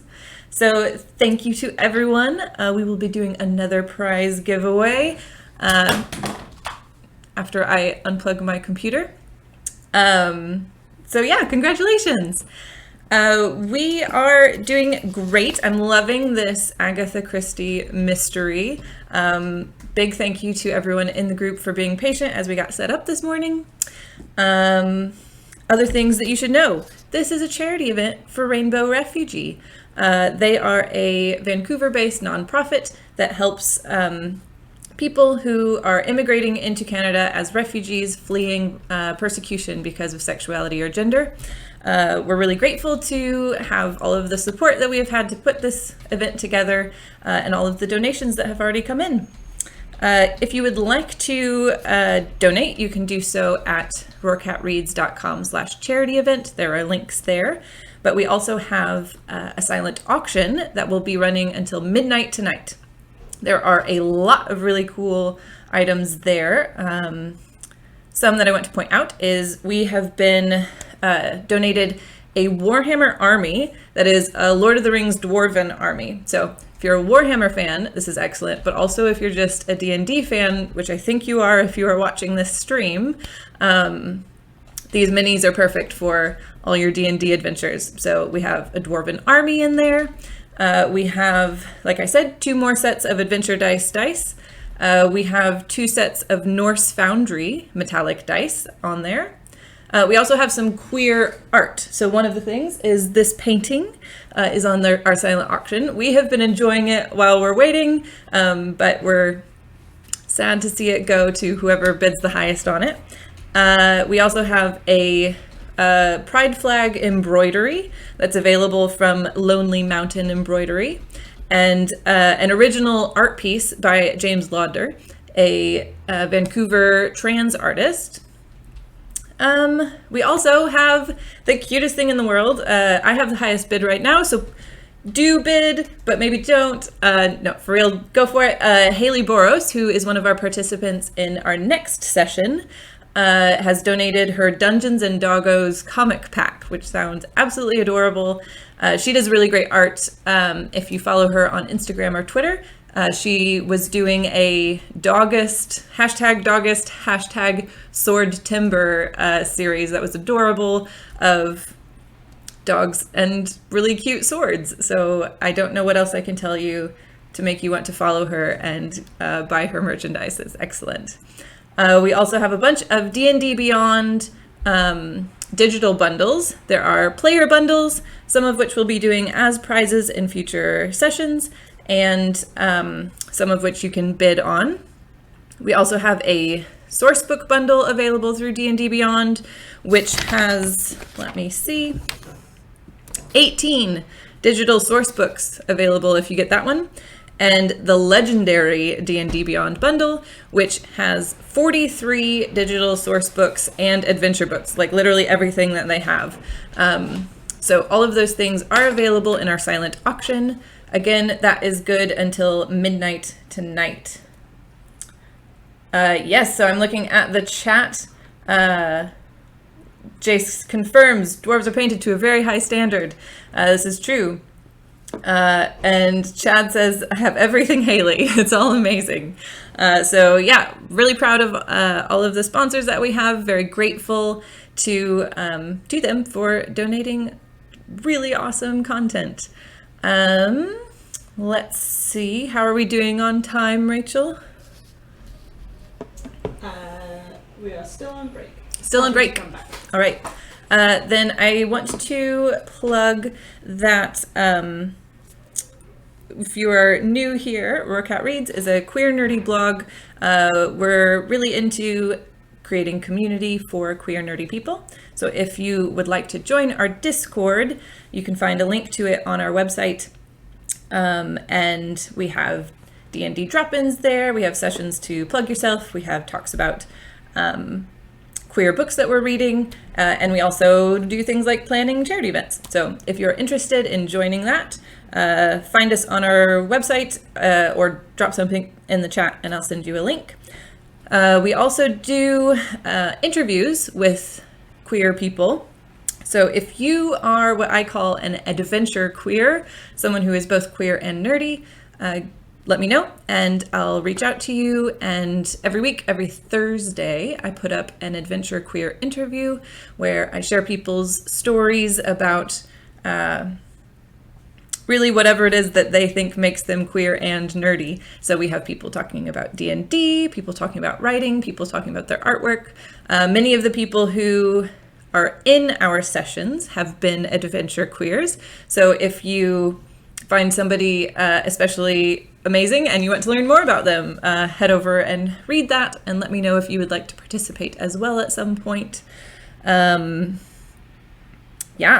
this is going great. I'm excited. Yeah, so it looks like our team is ready to go. Can I get a thumbs up from Sierra? I've got one thumb up. Yes. 2, 3, 4, and Aros, you don't need to worry because there's a cat in your picture, and let's quickly go to that because it's adorable before the cat decides to disappear. Alright. And we are back with sound. There's sound. All right. Oh, yeah. Perfect. So cute. Oh my god, the cat Hello, is very Jake. distracting. Oh, This Jake! is Jake. Jake, we talked to you earlier. You were in the house. Thanks for the help. That's cute. He's he's decided he wants attention. Yeah, So fair. he's here. Understandably And so. he's also shedding like crazy. There is Yep. cat hair everywhere. I'll do that. Wintertime or summer. Because wait. he does. He's one of those 365 days a year shedders. So there's just always cat hair everywhere. Me too, except human. Wonderful. All right, our adventuring party is back. We just were at recap, the doctor's office, where we saw that Donna was still unconscious and still in love with Matthias or something, maybe. We were also at the house where Matthias lives and discovered that he's also still in love with Donna. But she's kind of also somehow dating someone else. Questions. We have questions, don't we? That's why it's a mystery. So, you guys meet up together because the plan was to come back to the tree, which is just outside of the town, not too far from the fields of where the farmer Frank actually is located. So you guys have kind of been wandered past his house, past the tavern, and all the other places you've been in town. And you see from very far away. It's not difficult to find this huge ass tree. It's Lena's tree, and as you, the four of you, well, separately, but sort of coming together at a similar time, see it. It's very big and very luscious. Though, according to the townspeople, it's no longer as luscious as it used to be, but it is still a very nice tree nonetheless. And you see each other. You're at the tree. It kind of has a big clearing in front of it, and it's just very. You could see why people would have weddings here. Yeah. Right. It's detect magic time. Yeah, isn't it? Yeah. So I will cast detect magic. Good choice. So you come up to the tree, and there's something going on here. The entire thing is all magic all the time. Fading magic. Not super powerful, very old, going back centuries, but you get strong vibes. I will. Let's see, I do have a nature +2. I'll try that first. I'll do an intelligence check. And then if that fails, I'll probably do an investigation check. Cool. Perfect. All right. Well, I got a 9 on my nature check. It's a tree. What It's a tree it is. It's a tree. Have you seen trees before? Not like this one, but it's a tree. I will also investigate. I'm looking for particularly physical tampering around the base of the tree or anything on it. So if there's a natural cause to the magical ailment, somebody's being particularly awful and decided to salt the earth around it or something. I got a 15. I'll use my passive investigation sense. Always. All right. Yeah, you see coming up to the tree, there is a sorry, what was it? A 15 or I got a 15. Okay, Leo you're got a 15. 16. So okay, so both of you, approaching the tree, you see there's this one perfect branch, like too perfect.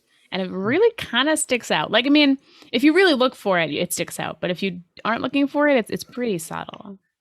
It's a branch after all. But it's like 90-degree angles. We're talking like the perfect width.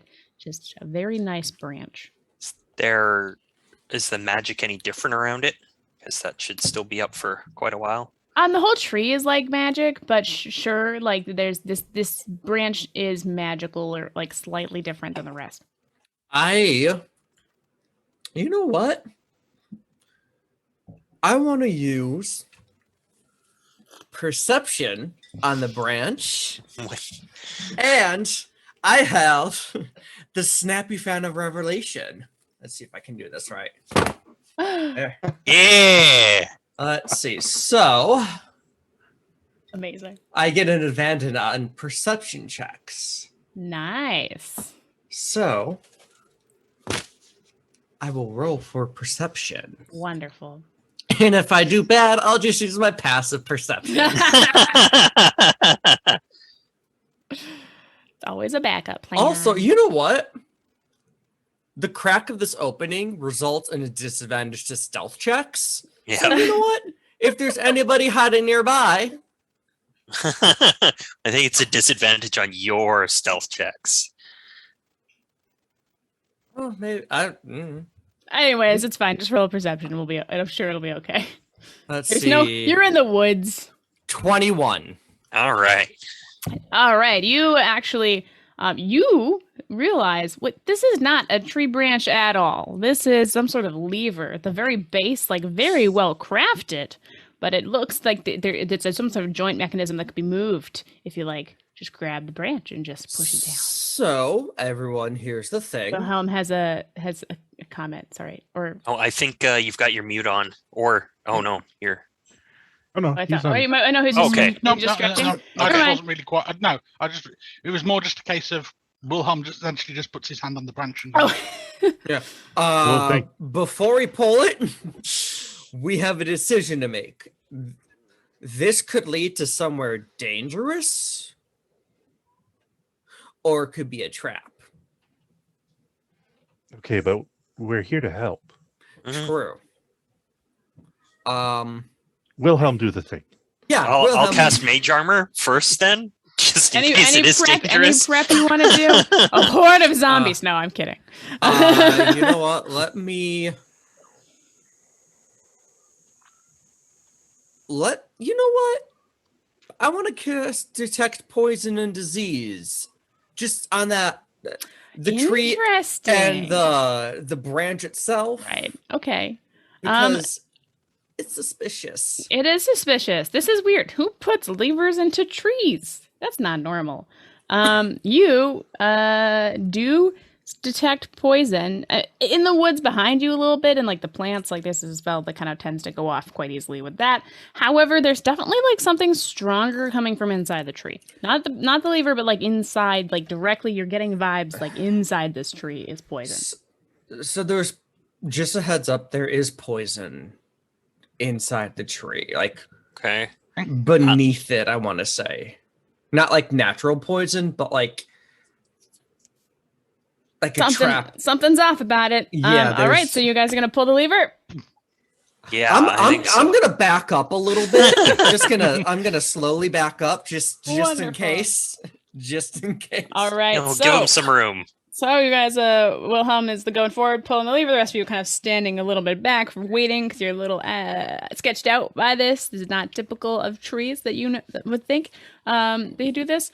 And when you pull the lever, a door sort of seems to open and lift up like an entrance. And it's gnomish sized, as always. The founders of the town were gnomish. Lena's tree is what this is. But yeah, there is a hidden door there, and when it opens, you come inside the sort of inside the tree. Basically, there's the whole space inside of it is hollow, and you're starting to realize this whole tree might not even be a tree. It's like a really convincing fake tree, and it sort of got it's metal. So you go inside the room. Nothing runs out. You see just a room inside that is like a space. I will pull out my magnifying glass.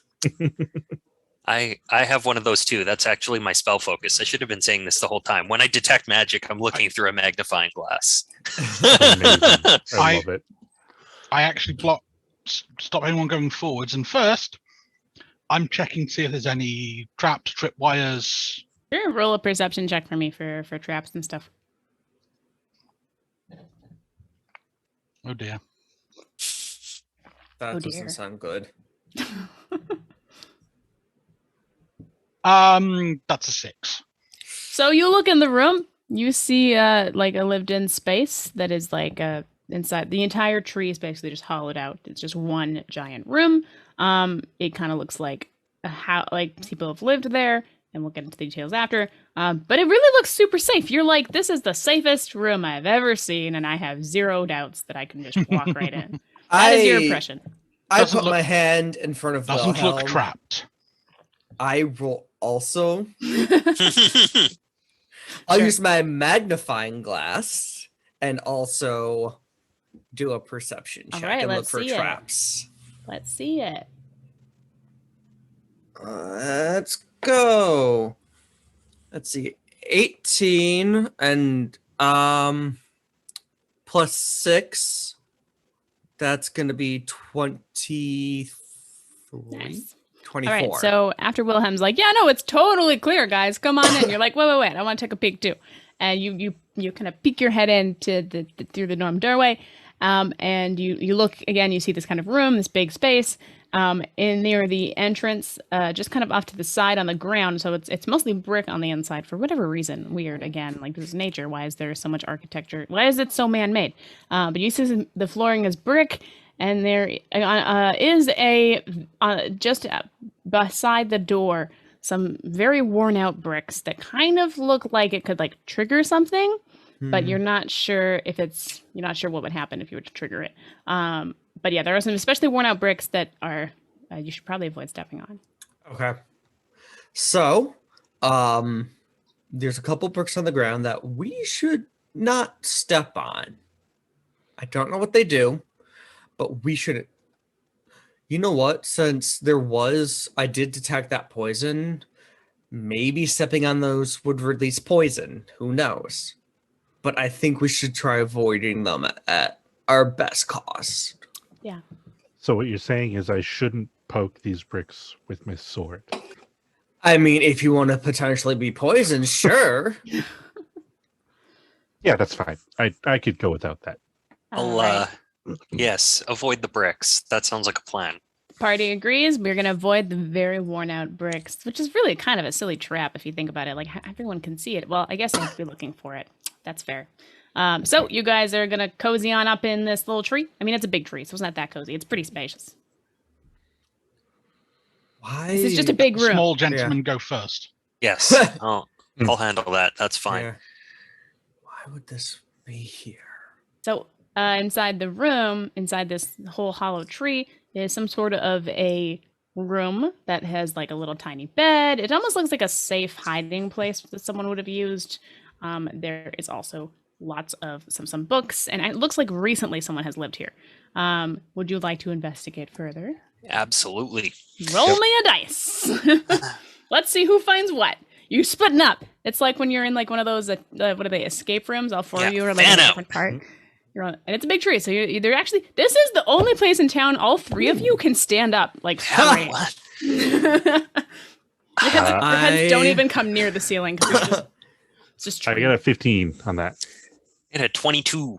23. Wow! All right, okay. So, Shirley, we'll start. Wilhelm, did you? I think you're muted, so I can't tell. Did you roll investigation to see who gets what? What clues? 9. 9. All right, that's okay. You still see that people lived here, and it's interesting. Shirley, first we'll start with you. You come into the space, and you see a book on like the bedside table near the bed, and you open it out to take a peek at it, and you see this is some sort of diary. And it is actually the very first page. It says Daphne's diary, and you're like, interesting, cool. She talks, you kind of skim through it, and you see some notes of like falling in love, and you see little heart doodles, and you see an illustration of like kind of doodles of two people holding hands, little skirts, and like little heart. And you see the word Carmen with like little hearts around it, and you're like, interesting. So this person named Daphne has a journal and is writing about a person named Carmen. That's what you find. Leo, when you come into the place, you actually take a look further at those bricks. And you kind of think that it connects to something in the wall. If it's not, you're getting the sense this is actually not a trap, but it's more like it's hiding something. And then Lael will come to you as well. You're investigating another area. You find a bag, someone's bag they had left there of their like clothes and stuff, women's clothes. And you also find a picture, a very interesting picture. In fact, it looks like there are 2 people in the picture. 2 Donnas. That's it. That's what you guys found. Oh, and then Wilhelm, snap. you also saw the picture. I Yeah. guess. Oh, so Share your knowledge. Friends, I think we figured out the other smell. Yeah. Oh, interesting. Does Donna have a twin sister? Well, no, when we went to the doctor's office, I did a read of Donna's thoughts using magic, and I had images of Donna, but it wasn't Donna. I'm not familiar with Donna having a twin, but a magical copy wouldn't be, and then that would explain a smell that's not quite a smell. That would also explain why Donna broke up with Matthias. And Because Matthias it might said, not have been Donna. could it? It could have been, and I hold up the diary, Daphne. Could 2 people be occupying the same body? Almost certainly. I can roll an Arcana, but I'm pretty sure that's possible. But also, you have a picture of them standing next to each other, which is unusual. I had a 16 and an Arcana. Yeah, you've heard of like people having the same body, maybe being possessed and stuff. Like there's ways you could have 2 personalities in one person, but you also sense this is not that situation. Mm-hmm. There's no magical stuff going on. The magical stuff that you found earlier was the space itself and not anything else. Like none of the objects, not the objects you've looked at. Okay. Daphne's the evil twin. I mean, yeah, that is possible. That I have another theory, and it's possibly we might want to go back to Donna's place and get a better look at that skin cream. Maybe somebody's wearing her face. I need Wilhelm. I need you to roll a. I'm gonna have you roll some sort of dex saving throw. Okay. Uh-oh. A dex saving throw. Yeah. Oh well. 7. So while you guys were bumbling along in this, it is a pretty tight space. But again, you're big people, and like the furniture and the other things are quite small. You accidentally stepped on those bricks, like your sword just kind of brushed against them while you were kind of wandering in. And the bricks have sinked down. You've clearly pressed a button of sorts. Good news, nobody is poisoned. That's fine. The air is the same. However, the bricks trigger a thing, and Leo had actually noticed this strange kind of outline in the wall earlier, and it pops open a just a hidden compartment is unveiled. So you accidentally opened that.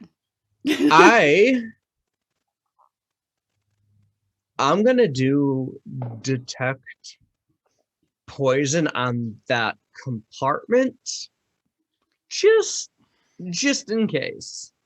Just to see if it's like booby trapped or if there's anything toxic in there. Yeah, you can detect when you're inside. You notice the detect poison actually was coming from one of the drawers that are like tucked away in something. It's not in this particular spot. However, when you look at the open compartment, you see some papers and some notes. These are really old. This compartment has not been activated in a very long time. And you find a note from I gotta get their names again. I should remember this. My apologies. You see a note written from what was her name? Florence to Lena. So the town was founded by Lena. Oh. So Florence is writing in Gnomish. We'll say you can read it. It's fine. I mean, you pass I can read it if you pass it. You pass it to Shirley, and Shirley reads it aloud. Then, so the Gnomish note says to my dearest Lena, I built you this tree. For it to last centuries as a sign of our love. If ever we need to find a safe space to take care, this will be our lovely hiding spot for when the world is too much, and it will be open for anyone else who needs to find somewhere to be safe for centuries. Blah blah blah. Basically, it's just like this tree is a hidey house kind of place for her and her lovely partner to use, and it's like the gift of like everyone needs a place like a little tree house like can hide and be quiet, and that's basically what she gave it to Lena for. It's very cute, very sincere. There's like a little kiss on the bottom, which is like the lipstick stain that I guess Florence was wearing like centuries ago. This is an old document. It's pretty cool actually. It's a piece of history. So yeah, you notice that.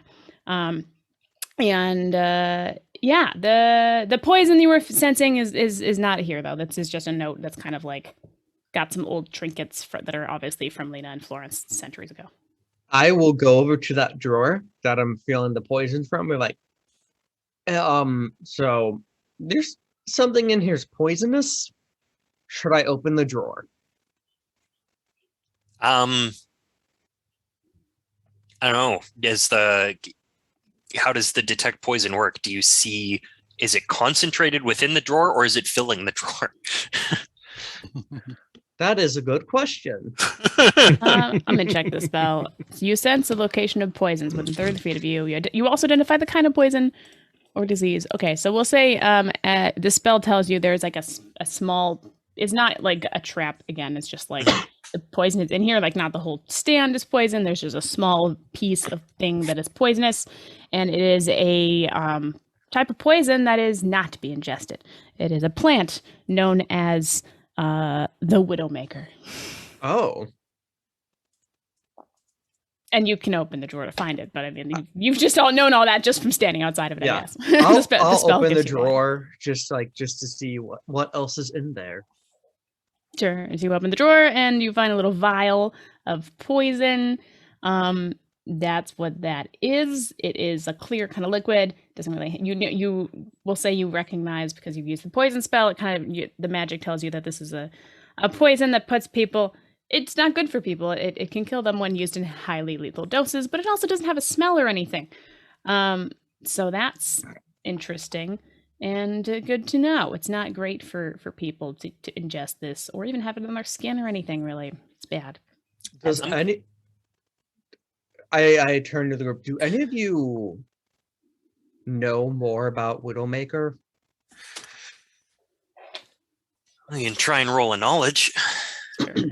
Feel like Widowmaker. How about a was natural someone... 20? That feels pretty good. That's great. Shirley walks right over there and it's like, oh, hand me that I've investigated murders before. This is fine. This is not my first time. You have come across Widowmaker so many times. It is like Cliche. beginner's level poison. Like rookies use this. It's just, and they don't even use it right sometimes. You're actually a little surprised the doctor didn't like sense that when he. By the way, well, it's pretty hard to catch unless you are like you and you fully understand that. And they're a small town. He's a small town doctor. Peter probably didn't understand and wasn't able to put that together for Steve or whatever his name was.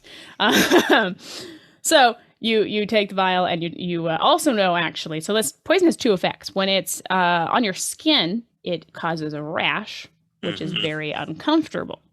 However, when it is ingested, it can be potentially lethal. Yeah. Can this poison be put in a cream? Almost certainly. The other thing that I'm thinking about is, do I know of a way to test for it? Ooh, we may roll to see if you have Okay. an idea on that. No, that one's a 1. Ooh. You know, you've been trying to figure out how to accurately tell if it's poison, but like they all kind of get muddy and hard to tell apart. You know, people just like are all different. The chemistry is a little bit beyond you on that. Yeah. You're not super sure. I have proficiency in medicine. Could I help out with that? Sure, To if see you if I want to can- roll. All right. Yeah. Roll me a medicine. Fuck these dice. That's an 8. All right. So you also take a look at it, and you've heard of Widowmaker. To your knowledge, no one fully. The science isn't there yet on how to detect it in people. So you're both really like, well, I mean, this is poison. Shirley's not doing too well, so like we're gonna logically guess, but we don't actually physically. I'm less worried about people and more worried about substances. I mean, I have a +4 in medicine. I can try rolling. I want to be able to test the water and the cream as opposed to. Yeah, I guess I'll roll for wisdom as too. Sure, give me a medicine. See if anyone knows anything about poisons. Just brute force this. Yeah, you're a ranger. You know different things. It's fine. That's fair. Rangers all might makes have an sense. idea. Rangers might have an idea. I got a 13. You look at the vial, and actually, we'll say that for some reason all of you failed to consider something as simple as food coloring. The poison the plant Widowmaker tends to have like a purpley dye to it. So when you put it in things, it does make things purple. So everyone was thinking about chemistry, and let's just say it's really just like if it's colored purple, that's kind of a good sign. So you'll be like, hey, wait, guys, it's just you don't need to use magic. It's just if it's the colors, like a big factor, you know? Okay. So- Wait, we should check out the bakery next.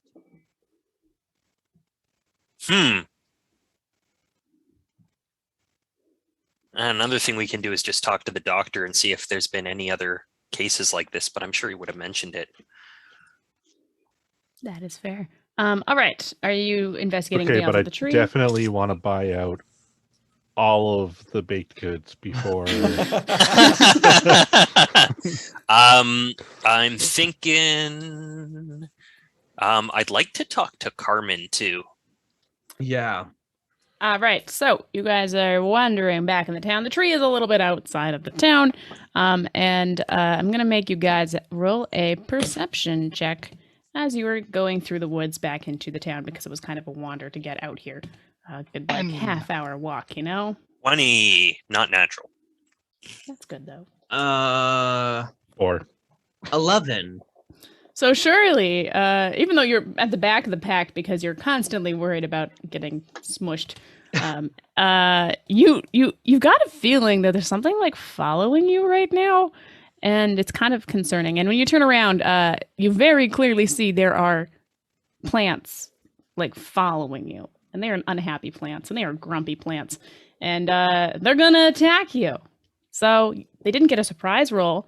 That's good good. because I'm at the back, and that would end very quickly on my But- 14 hit points, I'm sure. But there are some bushes that are attacking you. We've got 3 small shrubs and a significantly bigger, but not as big as the big tree, but a tree, are all awakened and seem to have been irked by your wandering through their presence. Maybe one of you tripped on their roots and pissed them off. I don't know. They're plants. I can't read their feelings. So roll for initiative. We're going to fight some plants, guys. All right. What happens when you're in the woods? Sometimes plants attack you. 15. 17. 10. 17 plus 6. Yeah.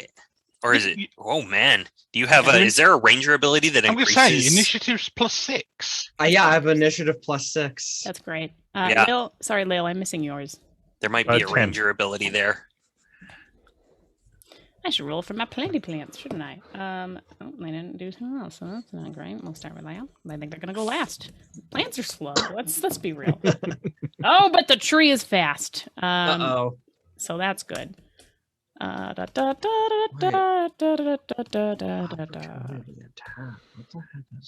Okay, sorry. Just so I have all these. Oh my gosh, 10. Right? It was a 10, Lil. Yes. Yes. Okay. I was like, I heard it, but then I forgot to write it down. I just gotta put all y'all in order. Okay, so it looks like it'll be Leo, the tree. Okay. Yes. Here we go. I'm just making sure I have it clear so I can understand. Yeah. Okay. So the shrub's gonna go just before you. But awesome. All right. So, Leo, Shirley has sort of alerted all of you that there's some plants coming. And you turn around and see them and start to engage. What would you like to do? Okay. So I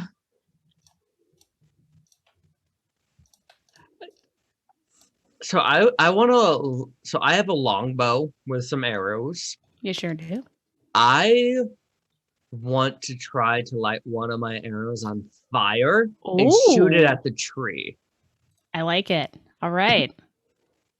Let's give me some. Well, do you just have fire arrows? No, I do not. I guess I'm gonna have to. How would you play that? Maybe roll to see if you can light up some arrows, or like if you have, or give me. I'm trying to think of. D8. You have presumably things to light up torches, right? So you would have the. Yeah, lighter. I have a tinderbox. Okay, good. Okay, so I guess it's just you need to. Oh, 5. Here we go. If you lit before setting an action or a free action from an open flame. Okay, there's no open flames. I'm gonna say you have to take a turn to light it up first of all, but you can light it up if you would like to. Okay, I will do that. Also, I need to find a D8 for my longbow. That's this one, the 2 triangles. Boop. Oh, D8s. I don't have a D8. Dang it. Google. Find a digital one, yeah. Literally, you can just Yeah. roll D8 on Google if you need.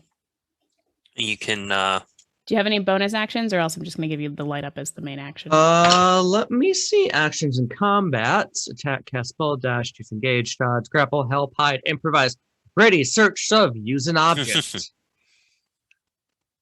Yeah, so you guys we're lighting up the arrow. Yeah, I have actions in combat, interact with an object, but it doesn't look like I have a bonus. Mhm. Yeah, attack. Okay, just checking. All right, so while you're getting ready, you see the shrubs, you're like, oh, trees, you know what they're weak against? Fire. So you're prepping your little special fire arrows, but it takes you a hot second before you can actually shoot off anything. And then that is your turn. The tree is going to come up on you guys and is a big boy.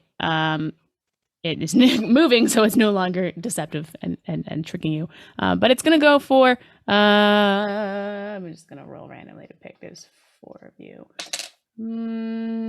It's gonna go for. No, it's not gonna. It's gonna go for.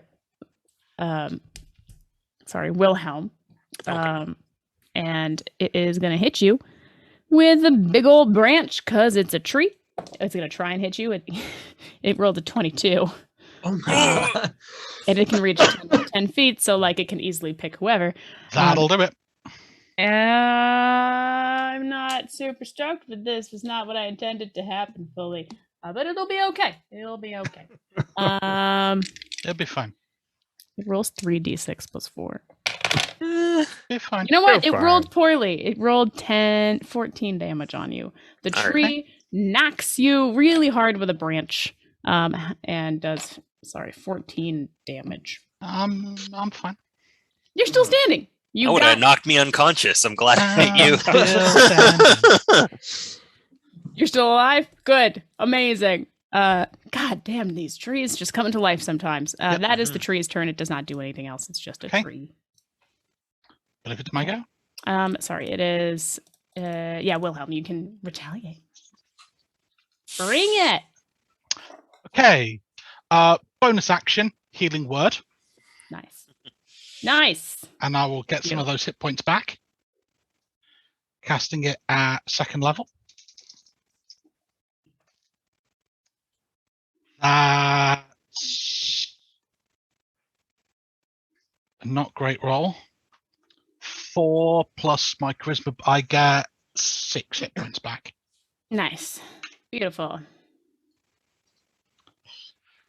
And I shall taking the hit, step forward and hit it with my sword. And Shots I'll and use water. one of my advantage Mhm. that I've been given. That's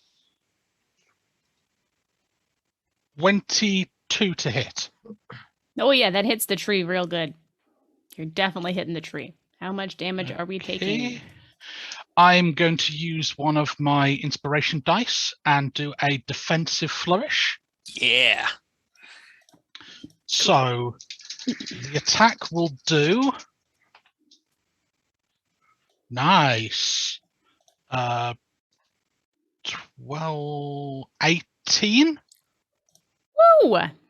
Nice. All right, you take a Yes. huge 18. You take a huge swing and just cleave a massive branch off of the tree. How you cut through wood like butter, I don't know, but you did. And until the start of my next turn, I now have an AC of 22. Yeah. Hell yeah! College You of beat Swords that. bards are the best. That's pretty good. Right, Shirley, it's up to you next. Let's see All what's right. happening. I am going to send Watson to go climb up to the foot of the tree. I'm going to move further away, and then I'm going to cast Shocking Grasp using him. But I'm totally going to miss because I rolled a 1. So. Oh no! All right, so Shirley, you attempt to cast a spell, and in the frazzledness of battle, you just kind of trip up a little bit, and it just kind of fizzles, and you're like, I wasn't prepared. Oh shoot! And yes, unfortunately, it does not work so Not a good. combat wizard. That's just how this goes. That's okay. But hey, you gave it your best. That brings us to the 2 tiny shrubs. They have a turn because it brought friends. Plants like to hang out with each other, I suppose. So one of the shrubs is going to attack Leo. It's going to go for you. Okay. And I don't think it has it's not very good, luckily. Does a 16 hit you? I'm supposed to be rolling poorly. How do I figure that out? What's your your armor AC. class? AC. My armor class is 16. Okay. So one of the little shrubs it's a tiny shrub, so it tries to hit you, and it just kind of like, it's really small and it doesn't really do anything. It's almost like if you know when like children like you're like a toddler tries to like punch your leg and it just does nothing. Basically, that's what the shrub does. Like one of its tiny shrub hands just like pokes your leg and you're just like, come on, buddy. Like, buddy man, you can do better than that. There is one more shrub though, and it's gonna go for Lael. It rolls a 15. Does it hit you? Nope. So the other shrub does the same thing. It's like, and it just kind of like attempts to headbutt you, and it's a shrub, and it's just a little squishy leaf thing. Like how is this even gonna hurt you? At this point, you can't possibly understand. So the two shrubs fail to do anything. That is their turn. We come up to Lael. It's yours. All right. Well, I'm gonna. This thing's in front of me, trying to hit me. So I'm gonna hit one of the shrubs. You got it. I'm going to assume that a 24 hits. Oh yeah, it definitely does. And just for good measure, I'm going to burn a spell slot to smite this thing. Whoa! Smite. How about I roll my actual d8s? I'm so used to rolling on the website. All right, so 5 plus 6, 11 plus 4 is 15. Okay. Plus another 5 It's 20. is 20. All right, the shrub you're engaged with is it's the smaller of the two. You just start hacking at it, and it just crumbles from all of the butchery, and you just kick the corpse and it goes flying. Maybe it'll grow where it lands, but it is not looking good for that shrub. It is dead. Bleh. Wonderful. And that brings us up to Leo's turn. Okay. Never a big fan of veggies. So you turned it into a veggie tray. So with my lit fire arrow now, you have fire! Yes. So I have Dread Ambusher. Okay. And it says that you're a Gloomstalker. Yeah, that's why you've got a +6. I thought so. It says if I take an attack action at the start of your first turn, each combat, your walking speed is increased by 10, which lasts until the end of that turn. If I take the attack action on that turn, so I'm assuming that means my first turn. Yeah, so this is your second turn. Okay. So that won't do anything. So I will aim my fire arrow at the tree. Now, I believe I'm fighting. I think you have a shrub on you. It's also a shrub. It might get an opportunity attack, I guess, if you go for the tree. But it's very small shrub. Okay. So ranged attacks for it. The shrub is a lot less deadly than the tree. So I will try to attack the tree. Nice. And it says I have a hit DC +4 on my roll. So your attack rolls +4. That's a 10. You do hit the tree. It's a big tree. You can't really miss it. It's hard to miss. Sweet. It's right there. Yay. And you hit it with some fire arrows. How much damage do you do? 1d8 +2. Beautiful. Let's see it. That's a 7, so 9. And because it is a tree, it don't like fire. You just did 18 damage to our little friend here. And let's see where it's at now. Lovely. The tree is on fire. Not good. Not good for a tree. It brings us to the tree's turn. Can't exactly put itself out. Oh, go ahead. The tree's going to roll a 6 when it attacks, by the way, because I have that stocked up. So Oh. Oh. Wizard. So it's the tree's turn. It's on fire and it's just flailing catastrophically. It does not realize what it got itself into. Yeah. And it does it kind of it's so distracted by the fact that it's on fire that it does not have the ability to attack you guys. And if it did, Yeah. it's just missing because it's It's, like, I mean, it still my gets God. its pluses, but I expect its pluses aren't enough to make No, it and- to 22. I wouldn't think so. It's not going to hit you at all. It could not if it wanted to, which it does. But yeah, so the tree fails to do anything, and it is now your turn, Wilhelm. Okay. I'm going to step so that so I can attack the tree, but I'm also nearby, so I'm also relatively close to one of the bushes as well. Yeah, there's a shrub on. If that's Actually, possible. I forgot to do the shrub at an opportunity on you, Leo. But yeah, there's you're gonna hit both the tree and the shrub. If I can position to where I would be capable of doing so, yes. I'm gonna need a strength check or something. No. It's fine. It's part of my things, so don't worry. Oh, it's a don't worry. special thing with Oh, your. yeah, it's your a special thing. character. It's a special thing. You can hit two. So people I'm in going to one. attack. Okay. I'm going to attack the tree. Okay. So first hit the tree. So that will be 23 to hit. Yeah, that's hitting the tree. Okay, and I'm going to use my second inspiration dice. So that will be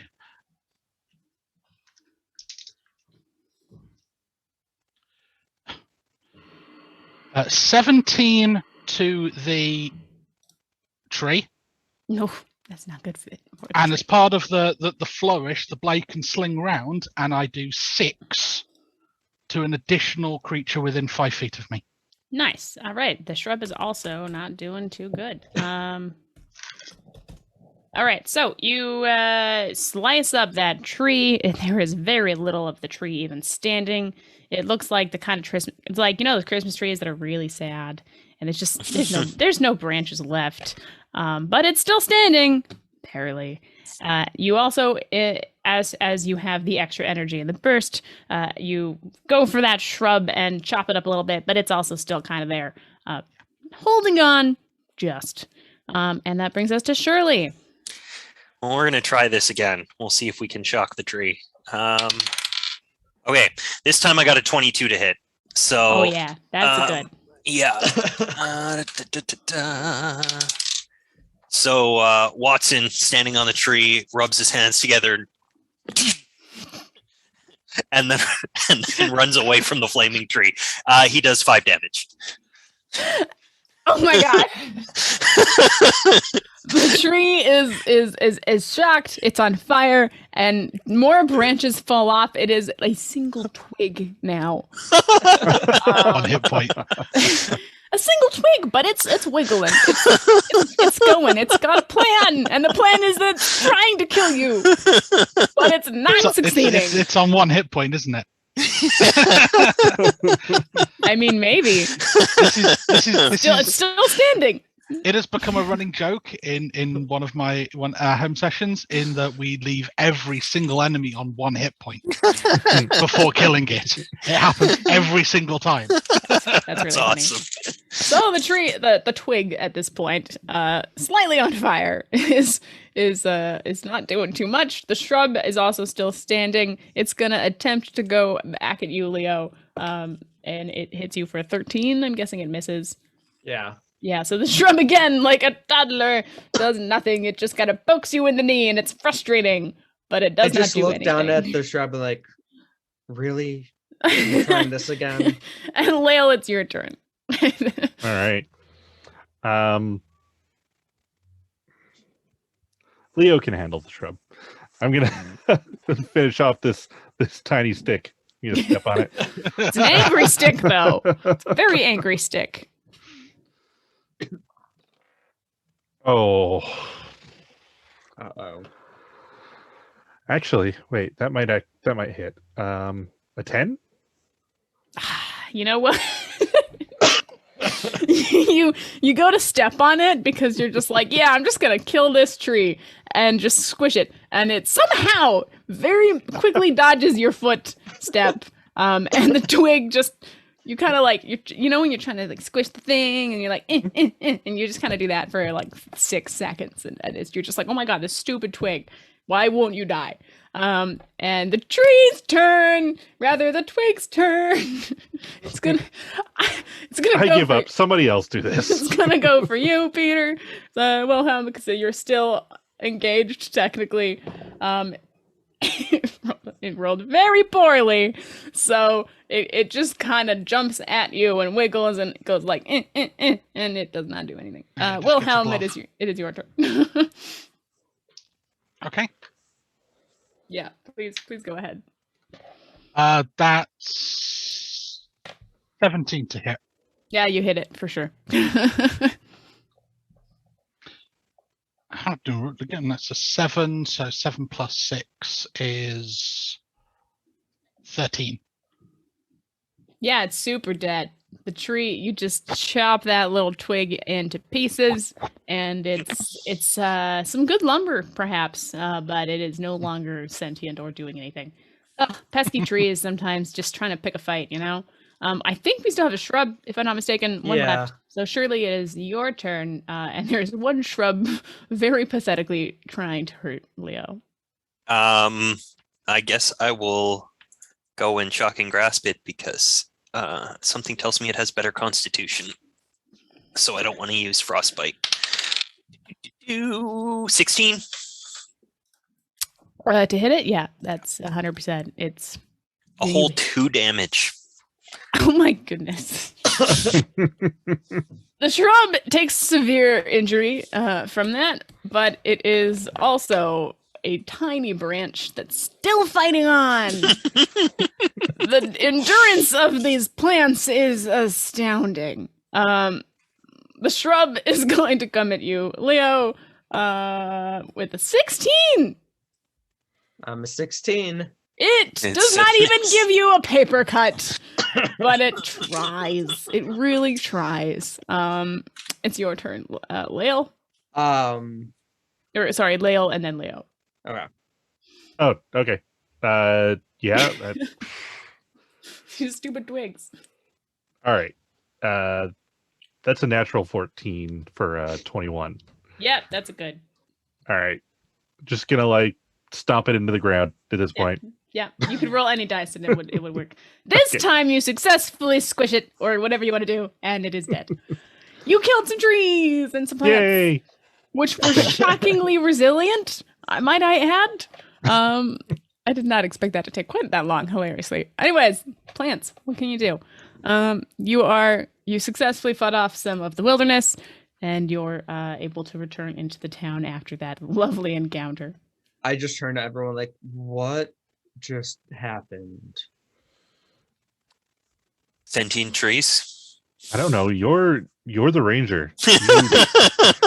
Yeah, but I mean, did we trigger something by doing that? The forest by entering one of the trees? Maybe. I mean, it's not really Could somebody a tree, have animated the trees? You were in the wilderness, technically, between the town and the tree. Yeah. Like it was outside. So it was kind of like, in Pokemon. Yeah.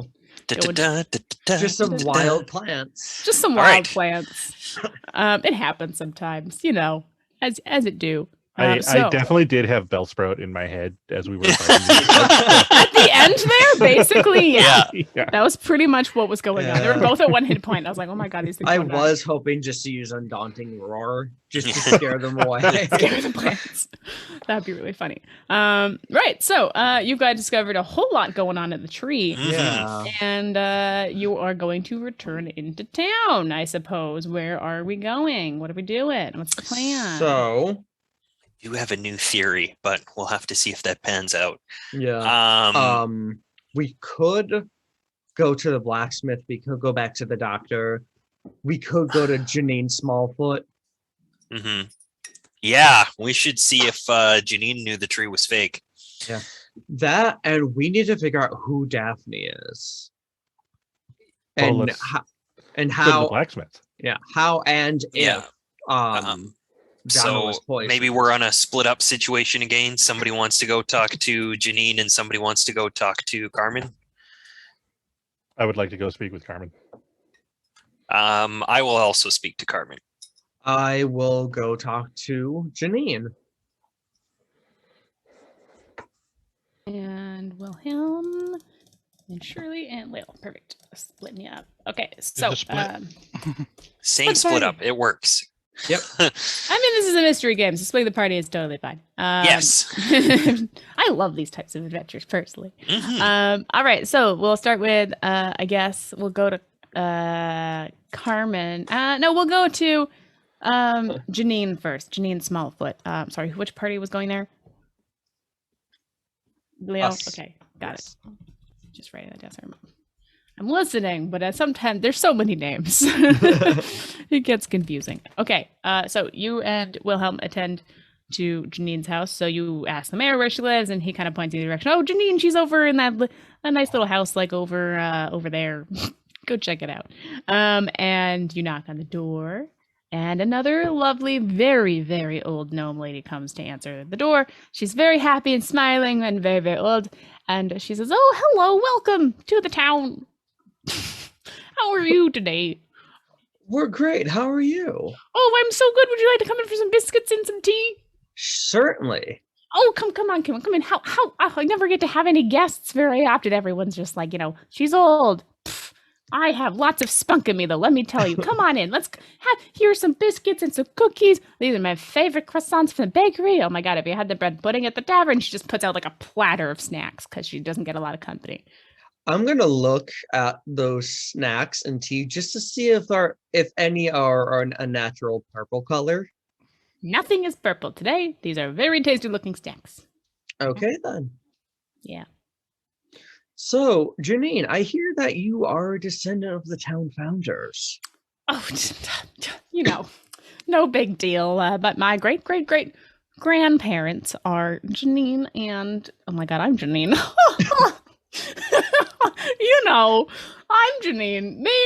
Lena and Florence are my great old grandmas, and they're super lovely. They made the town and the trees and everything, and man, they're so good. I love them. Good old, I never got to meet them because they were centuries ago, but very proud, and like she has like pictures and stuff of her family, and she kind of starts showing you albums and like this is them and like blah blah blah, like a bunch of old timey pictures. And she's really hot in one that's like old. She's like, "This is me when I was 20," and she's like showing it off. "I won swimsuit competitions. It was the best." Anyway. Did you know that there was a secret hideout inside that tree outside of town? Oh yeah, that old thing. Oh yeah, Florence and Lena like to they I think Lena had she wanted somewhere quiet away from all these silly townspeople. You know what it is. Everyone's always talking and gossiping to each other and so much drama all the time. So they made a nice little tree fort kind of thing. I know everyone thinks it's a real tree and they're like, "Why does it look so weird?" Yeah. Like, guys, it's not a real tree. It's just a really convincing tree. Have Still you been nice. inside it lately? Oh gosh, I don't think I've gone inside the tree for at least a decade. I can't even remember where the lever is, but I know you can go inside it. Yeah, it's weird. We were actually inside it earlier, Oh, and it looks like someone was living there recently. what? Someone's living in the tree? What do you mean? Yeah, there were clothes. There was a journal. Oh my goodness, that's so strange. We normally see when we have visitors in town. I guess someone just wanted to hide there for some reason. That's really bizarre. We know everybody in the town, so I don't think there's anyone here that we don't know. Weird. Yeah, it is weird. She pours you some more tea. So strange. I wonder who could possibly be there. Oh, well, there was that whole thing with Donna. What thing? Oh, I don't like to gossip. I'm not gonna Listen, Janine. We won't tell anybody that you told us. Please roll a persuasion to convince her to tell you what she knows. Just rolling that dice. 8. oh, it's really none of my business. I can't be telling you. I don't even know you, sir. We have to. Oh, excuse me. I'm not going to spread anyone's gossip. That's not what I do. But here's the thing. We think Donna might have been involved in something terrible because I don't know if you heard. She was attacked two Oh my nights ago. God! In our town? On the night of the murder game? Exactly, I know. The audacity! Who would do such a thing? Oh my God! And yeah, of course. Oh, it's And- always so much trouble with those two. Those two. I don't want to talk about it. It's really none of my business. And she just kind of brushes off the conversation. Here, have some more tea. If you try these biscuits, they're phenomenal. They are effing amazing. I take a biscuit and I'll just casually mention, do you know the name Daphne? Oh my goodness, Daphne and Donna always doing crazy things, those two twins. I remember when they switched places in elementary school all those years ago and just like messing with everybody.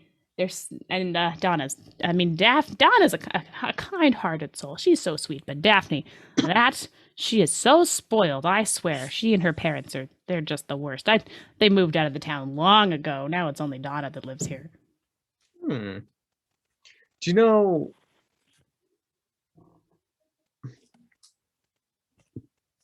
Wilhelm? You've been fairly quiet. Yeah. Just wondering if what you're thinking.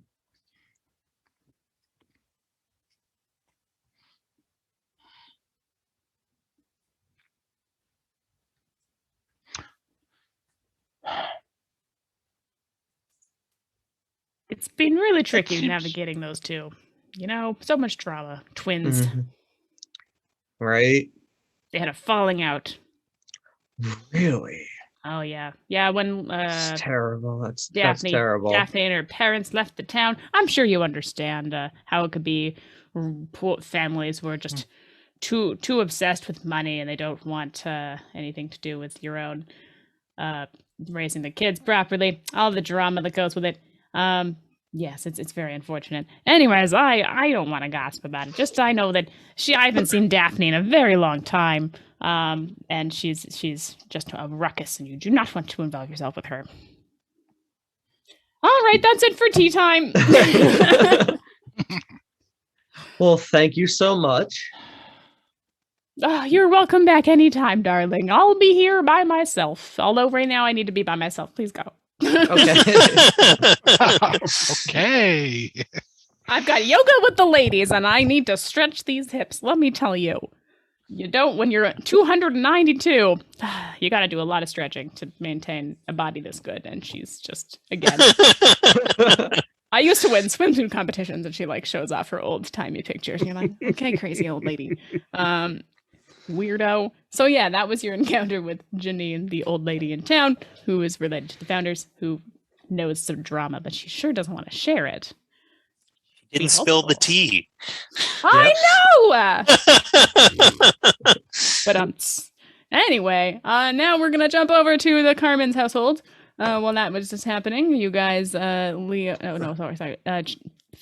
and Lael, you guys are approaching the blacksmith, smithery. I don't know, armory, whatever it is. There's some basic armor needs. You know, horses need shoes and stuff. And Carmen is, you hear the classic sound of like whack, whack, whack, inside the building. Okay. I'm just gonna walk in because I think it's probably that type of establishment. Yeah, more or less. You could do that.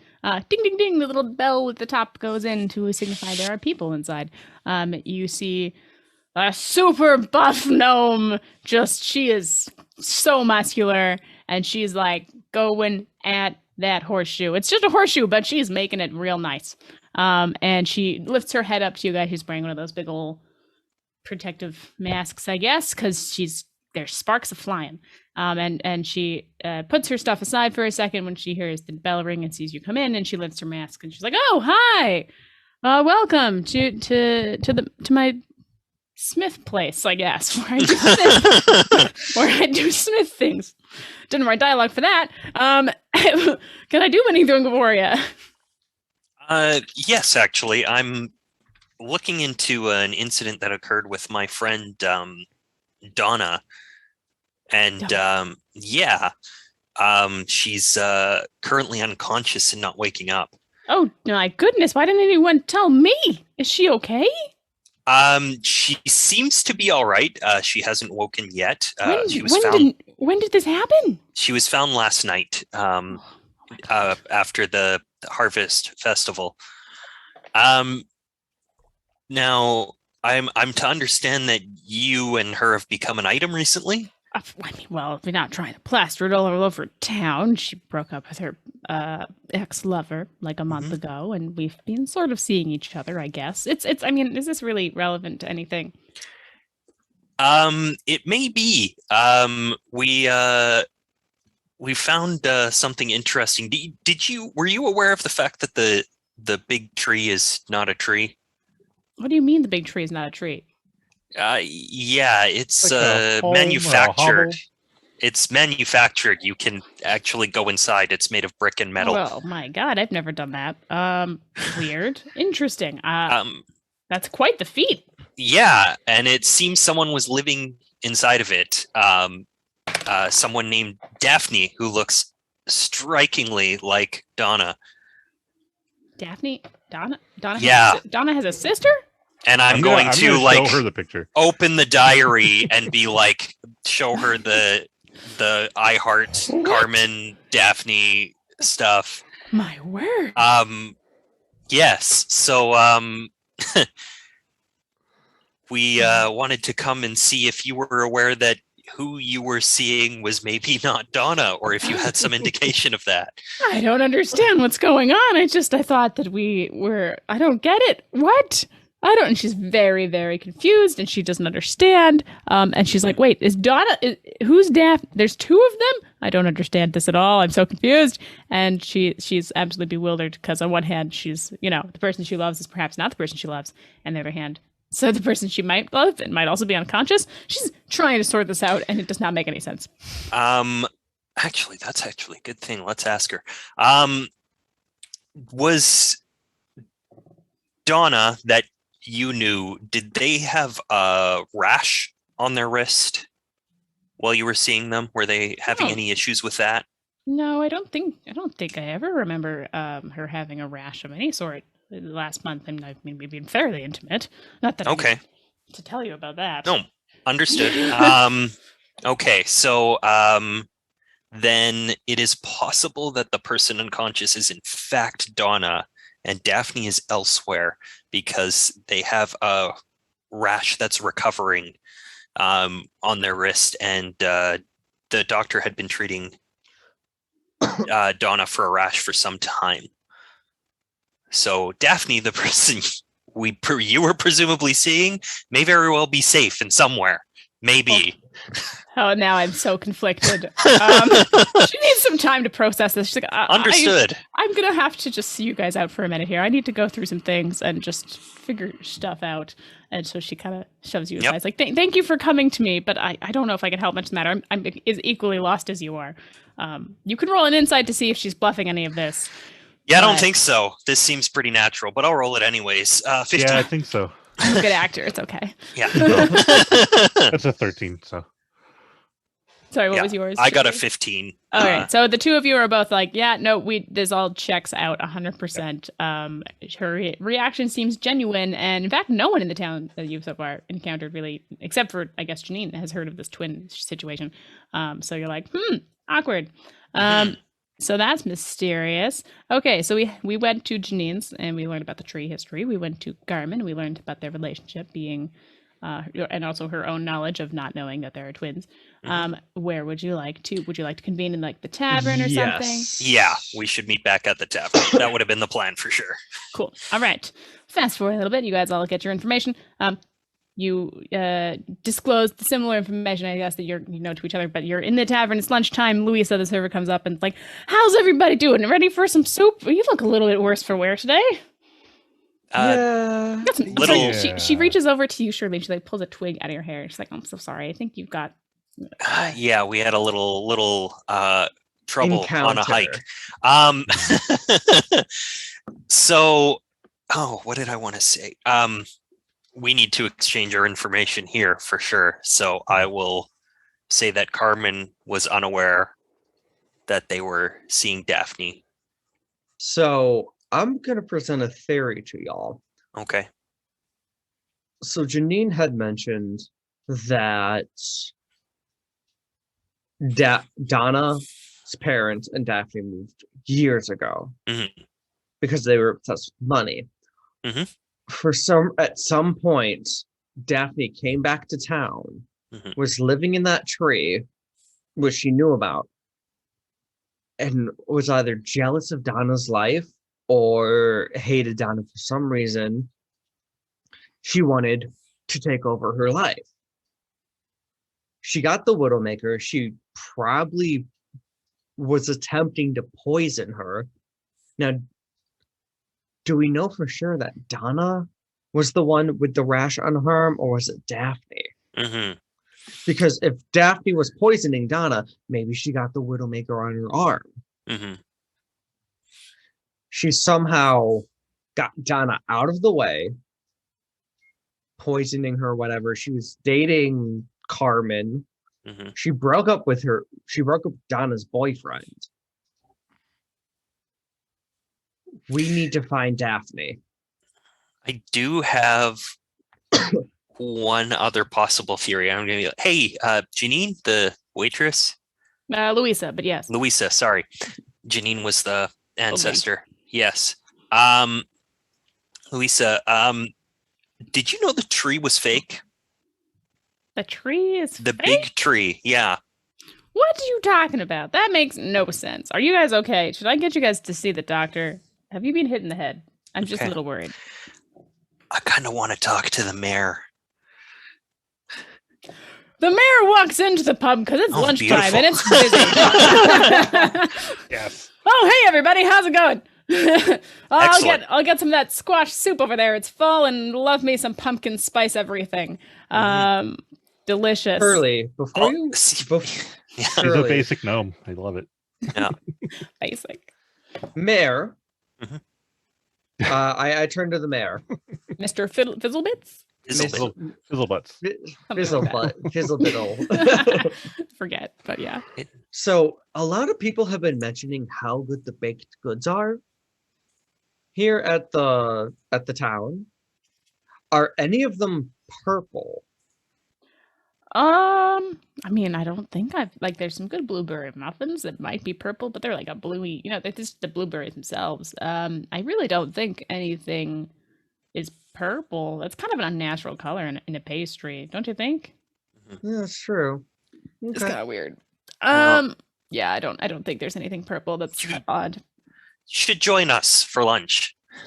Oh, I mean, if you insist. Have you guys have been helping with solve what's going on with Donna, right?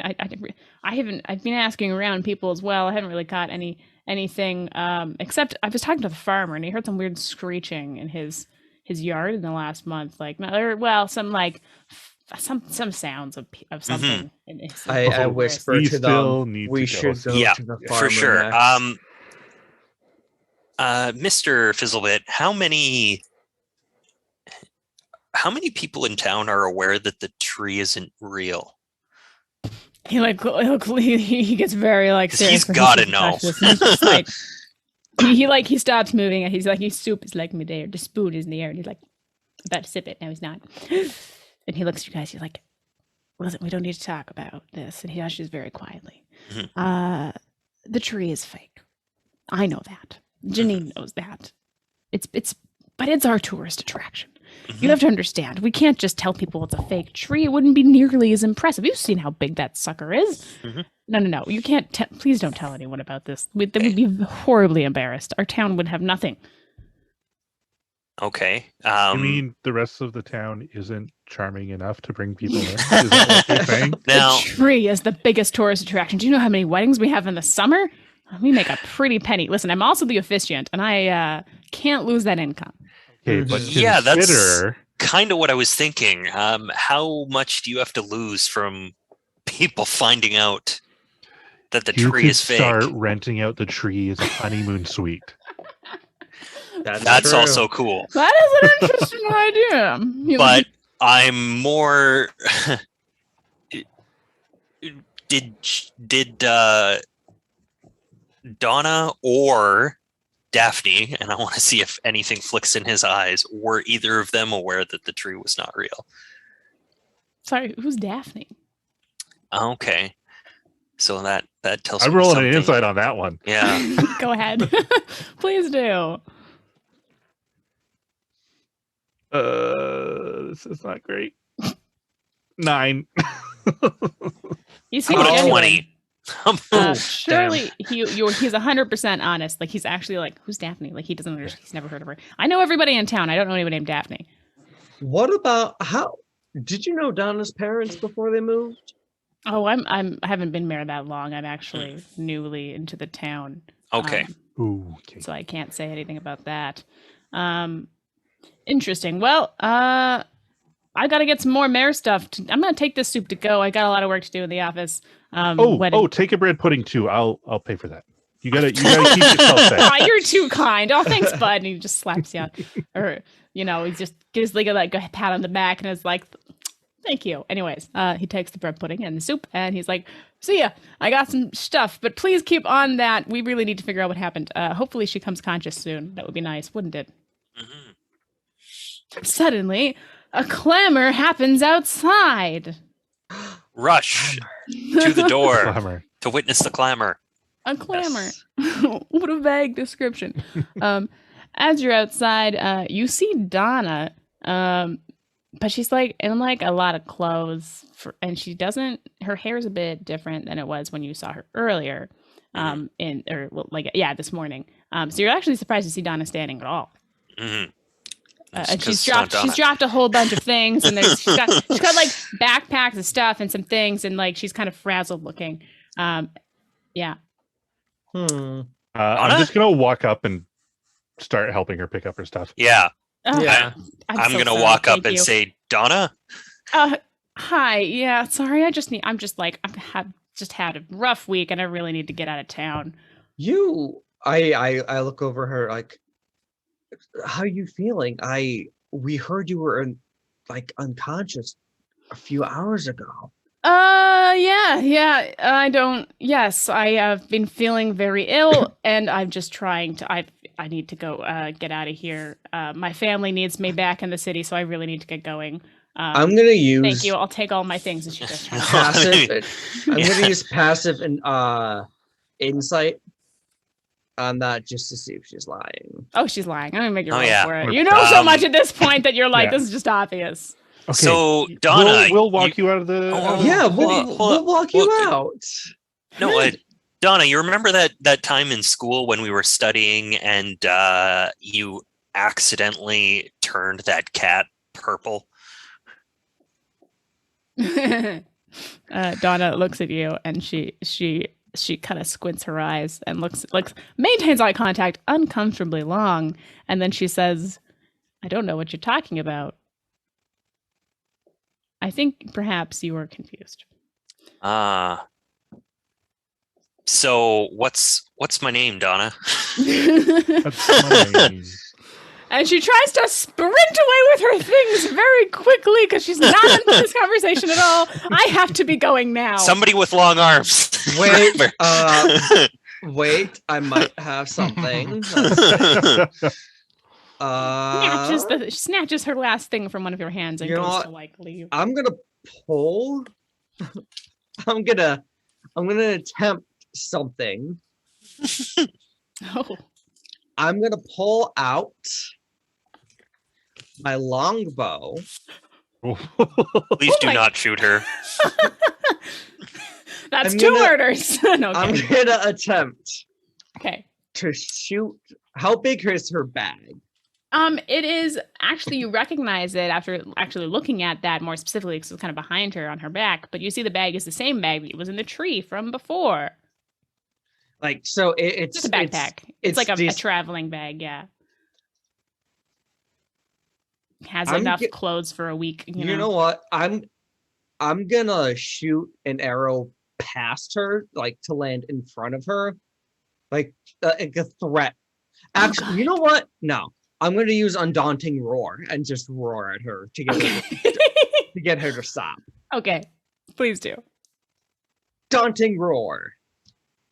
What does she have to do for that? Or is that just she must succeed a wisdom saving throw DC 12 or become frightened of me. Shockingly, she rolls very well on that, and she is not frightened. She turns around as that happens and is like looking at you very confused, and she's like, "What kind of? Who are you? What is happening?" I'll pull out her diary and go, "Aren't you forgetting something, Daphne?" Dun dun dun. And then Daphne turns around and looks at you again, like maintaining uncomfortable eye contact because she's like aware that the jig is up, and she says, she just grabs. your sister turned the cat brown, by the way. But anyways, I don't know. Listen, I'm leaving. I need to. It was a mistake. I didn't mean to do You're it. Not I'm leaving. What? You're not leaving. The mayor comes, who left earlier, is and some other people are coming. We'll say that he finished his lunch. He's walking to some other mayor duty. He passes by. He's like, "What's going on here?" Mr. Mayor, we'd like you to meet Daphne, Donna's estranged twin sister. Dun, dun, dun. And all of the people. A couple more people in the town have all gathered for lunch, so really we got a crowd, and everyone's like, "What's going on?" And like, the mayor and you guys and Daphne are all kind of in the center of the group. Carmen's in the audience. You've got Matthias. Donna is still unconscious with the doctor, but more or less everyone we've met so far is here, and it's time for the grand reveal, if you so say. So. Would someone like to roll maybe an intimidation check to try and get the information out? Let's let the big lion man do it. That sounds good. Yeah, give me an intimidation roll to get her to confess to everything. Although she is surrounded, so it'd be unwise for her to lie anymore. 21. She is so scared of you, and she is very intimidated, and she has been caught, and she's like, "Oh, fudge." So Daphne sighs and puts her bag down, and just like, I didn't mean for it to happen this way. I just gotta scroll to my notes here because it's one of the convoluted things I'll have to be revealed. All right. So as you know, yes, I am Daphne's twin sister. We did not always have the best relationship. She just had a very different lifestyle from me and my parents, or our parents, and it's just so difficult trying to get along with her because she just wants to go like knit things and cast her little spells with you. I guess you went to school with her, whoever you are. I'm sorry, what's your name again? Shirley Deftlatch, investigator. No, sorry, you said Shirley. Cindy, right? Shirley. Shirley. Okay. Yes. She rolls her eyes, and you're getting all of the sass that those servers mentioned to you earlier. And actually, Louisa has also come out, and she's like, "That's why you always ate your eggs so stupidly!" And like she yells at her, and she and Daphne just like is super repulsed by all of you. And Carmen steps forward as well and says, "So wait, Donna wasn't even the one I was in love with?" And then Daphne sighs and says, "I still love you." And they have a cheesy moment there. And like, so here's what happened. And then she starts from the beginning of this whole fiasco that has resulted in Donna being unconscious. Donna and Daphne grew up as sisters. Their parents had a very different lifestyle than Donna did. She was the oddball in the family. Donna stayed in the small town while they went to the city to go be rich and blah-de-da. Unfortunately, Donna's had this rash since childhood, really, that's come and gone and gotten worse and annoying and frustrating. A few months ago, the rash got especially bad, and nothing was working. That's why she was seeing the doctor to get it all sorted out. That was the goal, anyways. And so Daphne and Donna convened with each other, and we made a deal. Listen, here's what happened. She wanted to get some extra medical help, I guess, and she wasn't getting it in the town. So she had to go to the city. And we agreed to just sort of to switch lives a little bit so she could get on my health insurance because I was like way richer than she was, and like there's better options out in the city. And when we switched lives, it was so nice to stay. And then she turns to Carmen again and tells her, she's like, and I guess I fell in love, and blah, cheesy, gross stuff. Hey, murderers could fall in love too. So I didn't want to leave the town, and I realized maybe Donna was right all along, and the city life isn't what I thought it would. It doesn't fulfill me in the same way. And so I didn't really want to switch back. And unfortunately, Donna did, when she came back a month after her trip to the city, having been cured for like her scars are almost gone. She didn't want to switch back, right? And also, Donna and Daphne got in a huge fight, which was they were arguing over the last couple weeks in the farm because it was not going so good. And they would meet at night when no one would see them. And Daphne and Donna were at a stalemate because Daphne wanted to maintain her life as Donna, and Donna wanted her life back. They were only supposed to switch temporarily. Oh, pesky twins doing silly things like that, you know? Well, what a cliche. But here we are. Here they are. So they did not. They were going to switch back finally the day of the festival, and that's when Donna was herself again. As you know, her behavior was kind of normal for once. She obviously didn't get to return her life to normal because Daphne then poisoned her. Yes, that was not so good. And unfortunately, I didn't mean for her to like die. I just wanted to like make her sick, and then maybe just like she'd wander off into the woods or something. You could roll inside. She was 100% trying to kill her and was just using wet poison and failed.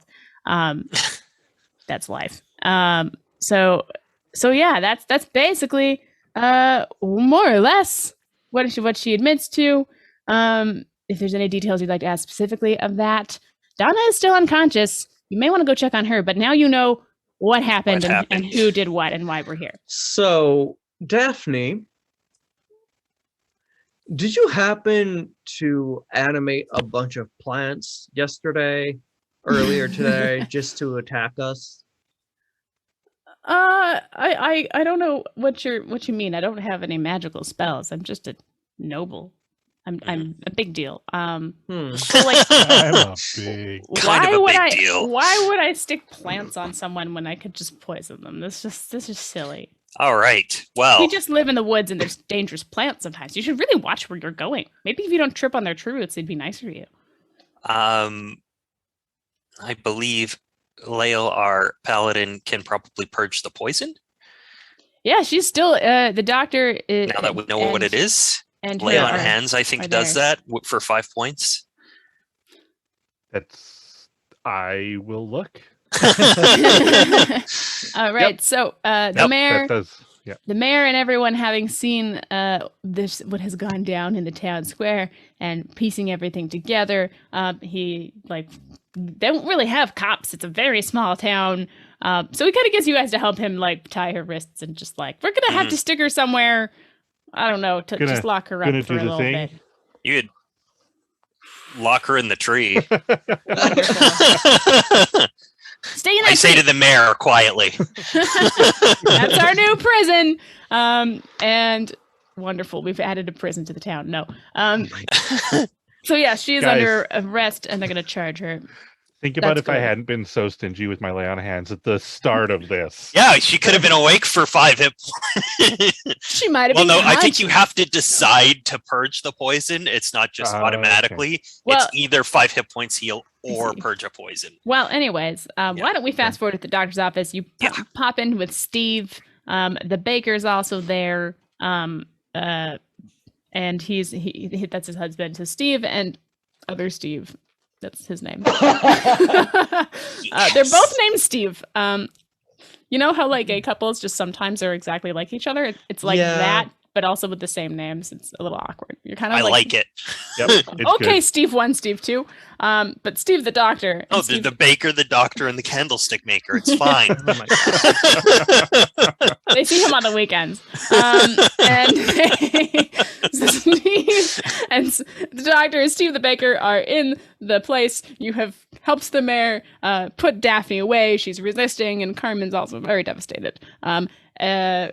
Matthias comes with you guys to go check on. Actually, he's already there in the office holding the hand of our lovely poor victim, Donna. They're being really cute, and he stares at her and he's like, I just wish I had known, and I hope she still wants me back after all of this. And it's real hokey and cheesy. She's still suffering the effects of the poison, but you do not know now what it is. Would you like to do anything here? I'm going to use Lay on Hands and hopefully cure her of this poison. Five For 5 points. HP. Yeah. You sure you don't use 1 hit point? This time I will You make need an 5 to get exception. rid of the poison. Oh, wonderful. So you approach the bed that Donna is lying in, unconscious, suffering from the effects of the Widowmaker plant, and you gently touch her on the arms and cast them the magic, and the power of godliness and all that is holy comes down from the universe and takes the poison out of her veins. And she is cured. Also brings her out of her coma. So now Donna is awake and she flutters her eyes open and she looks at a bunch of strangers for the most part. Also her lovely former, actually still kind of partner, Matthias. And she sees you, Shirley, and she's also like, oh my goodness. Oh, what just happened? What's going on? I don't understand. I'm so sick, but also now I'm conscious. So that's kind of, my brain is fried. Sister poisoned you, broke up with your boyfriend. Yeah, it's been a thing, but everything's Got you okay into now. a really sweet relationship with Yeah. Carmen, though. Like, It's pretty adorable. It's kind of Yeah. I feel bad. Oh, no. Well, maybe they'll get visitation rights or something. Yeah. Yeah. Something about the noble daughter and the big tough blacksmith woman just strikes the right chord for me. I love it. yep. You know what? She didn't actually commit murder. It was just attempted murder. Yes, Maybe- exactly. I think we're looking at a light sentence here, and she just moves to the town, and I see. I want the happily ever after. Speaking of, since I didn't get to use it, I'm totally gonna be like, okay, and now we all go to the inn, and I'll go to the biggest table, and I'm gonna take out a glass, and I'm going to set it on the table, and I'm gonna go mimosas, and it will raise into the air, spill food out all over the table, and then a pyramid of glasses will appear underneath it, and they'll all fill up, and we'll have ourselves an awesome brunch party. Wow. I love it. What a magical spell. So is mimosas your abracadabra? No, basically? mimosas, that's the Heroes Okay. Brunch special item. I got donated that, so Oh, I didn't know that's one of that. the All right, donation that's items. So I'm like, we got to wonderful. use this, and Oh, that's how we're going to that's do so it. good. I love it. Wonderful. So the next day, Donna is feeling better. All of your lovely new town friends are celebrating the fact that she has been cured. And she has a toast to everyone. And the mayor is there again, Mr. Fizzlebits, and he of course once again, as always, he clinks his glass and he's like raises it.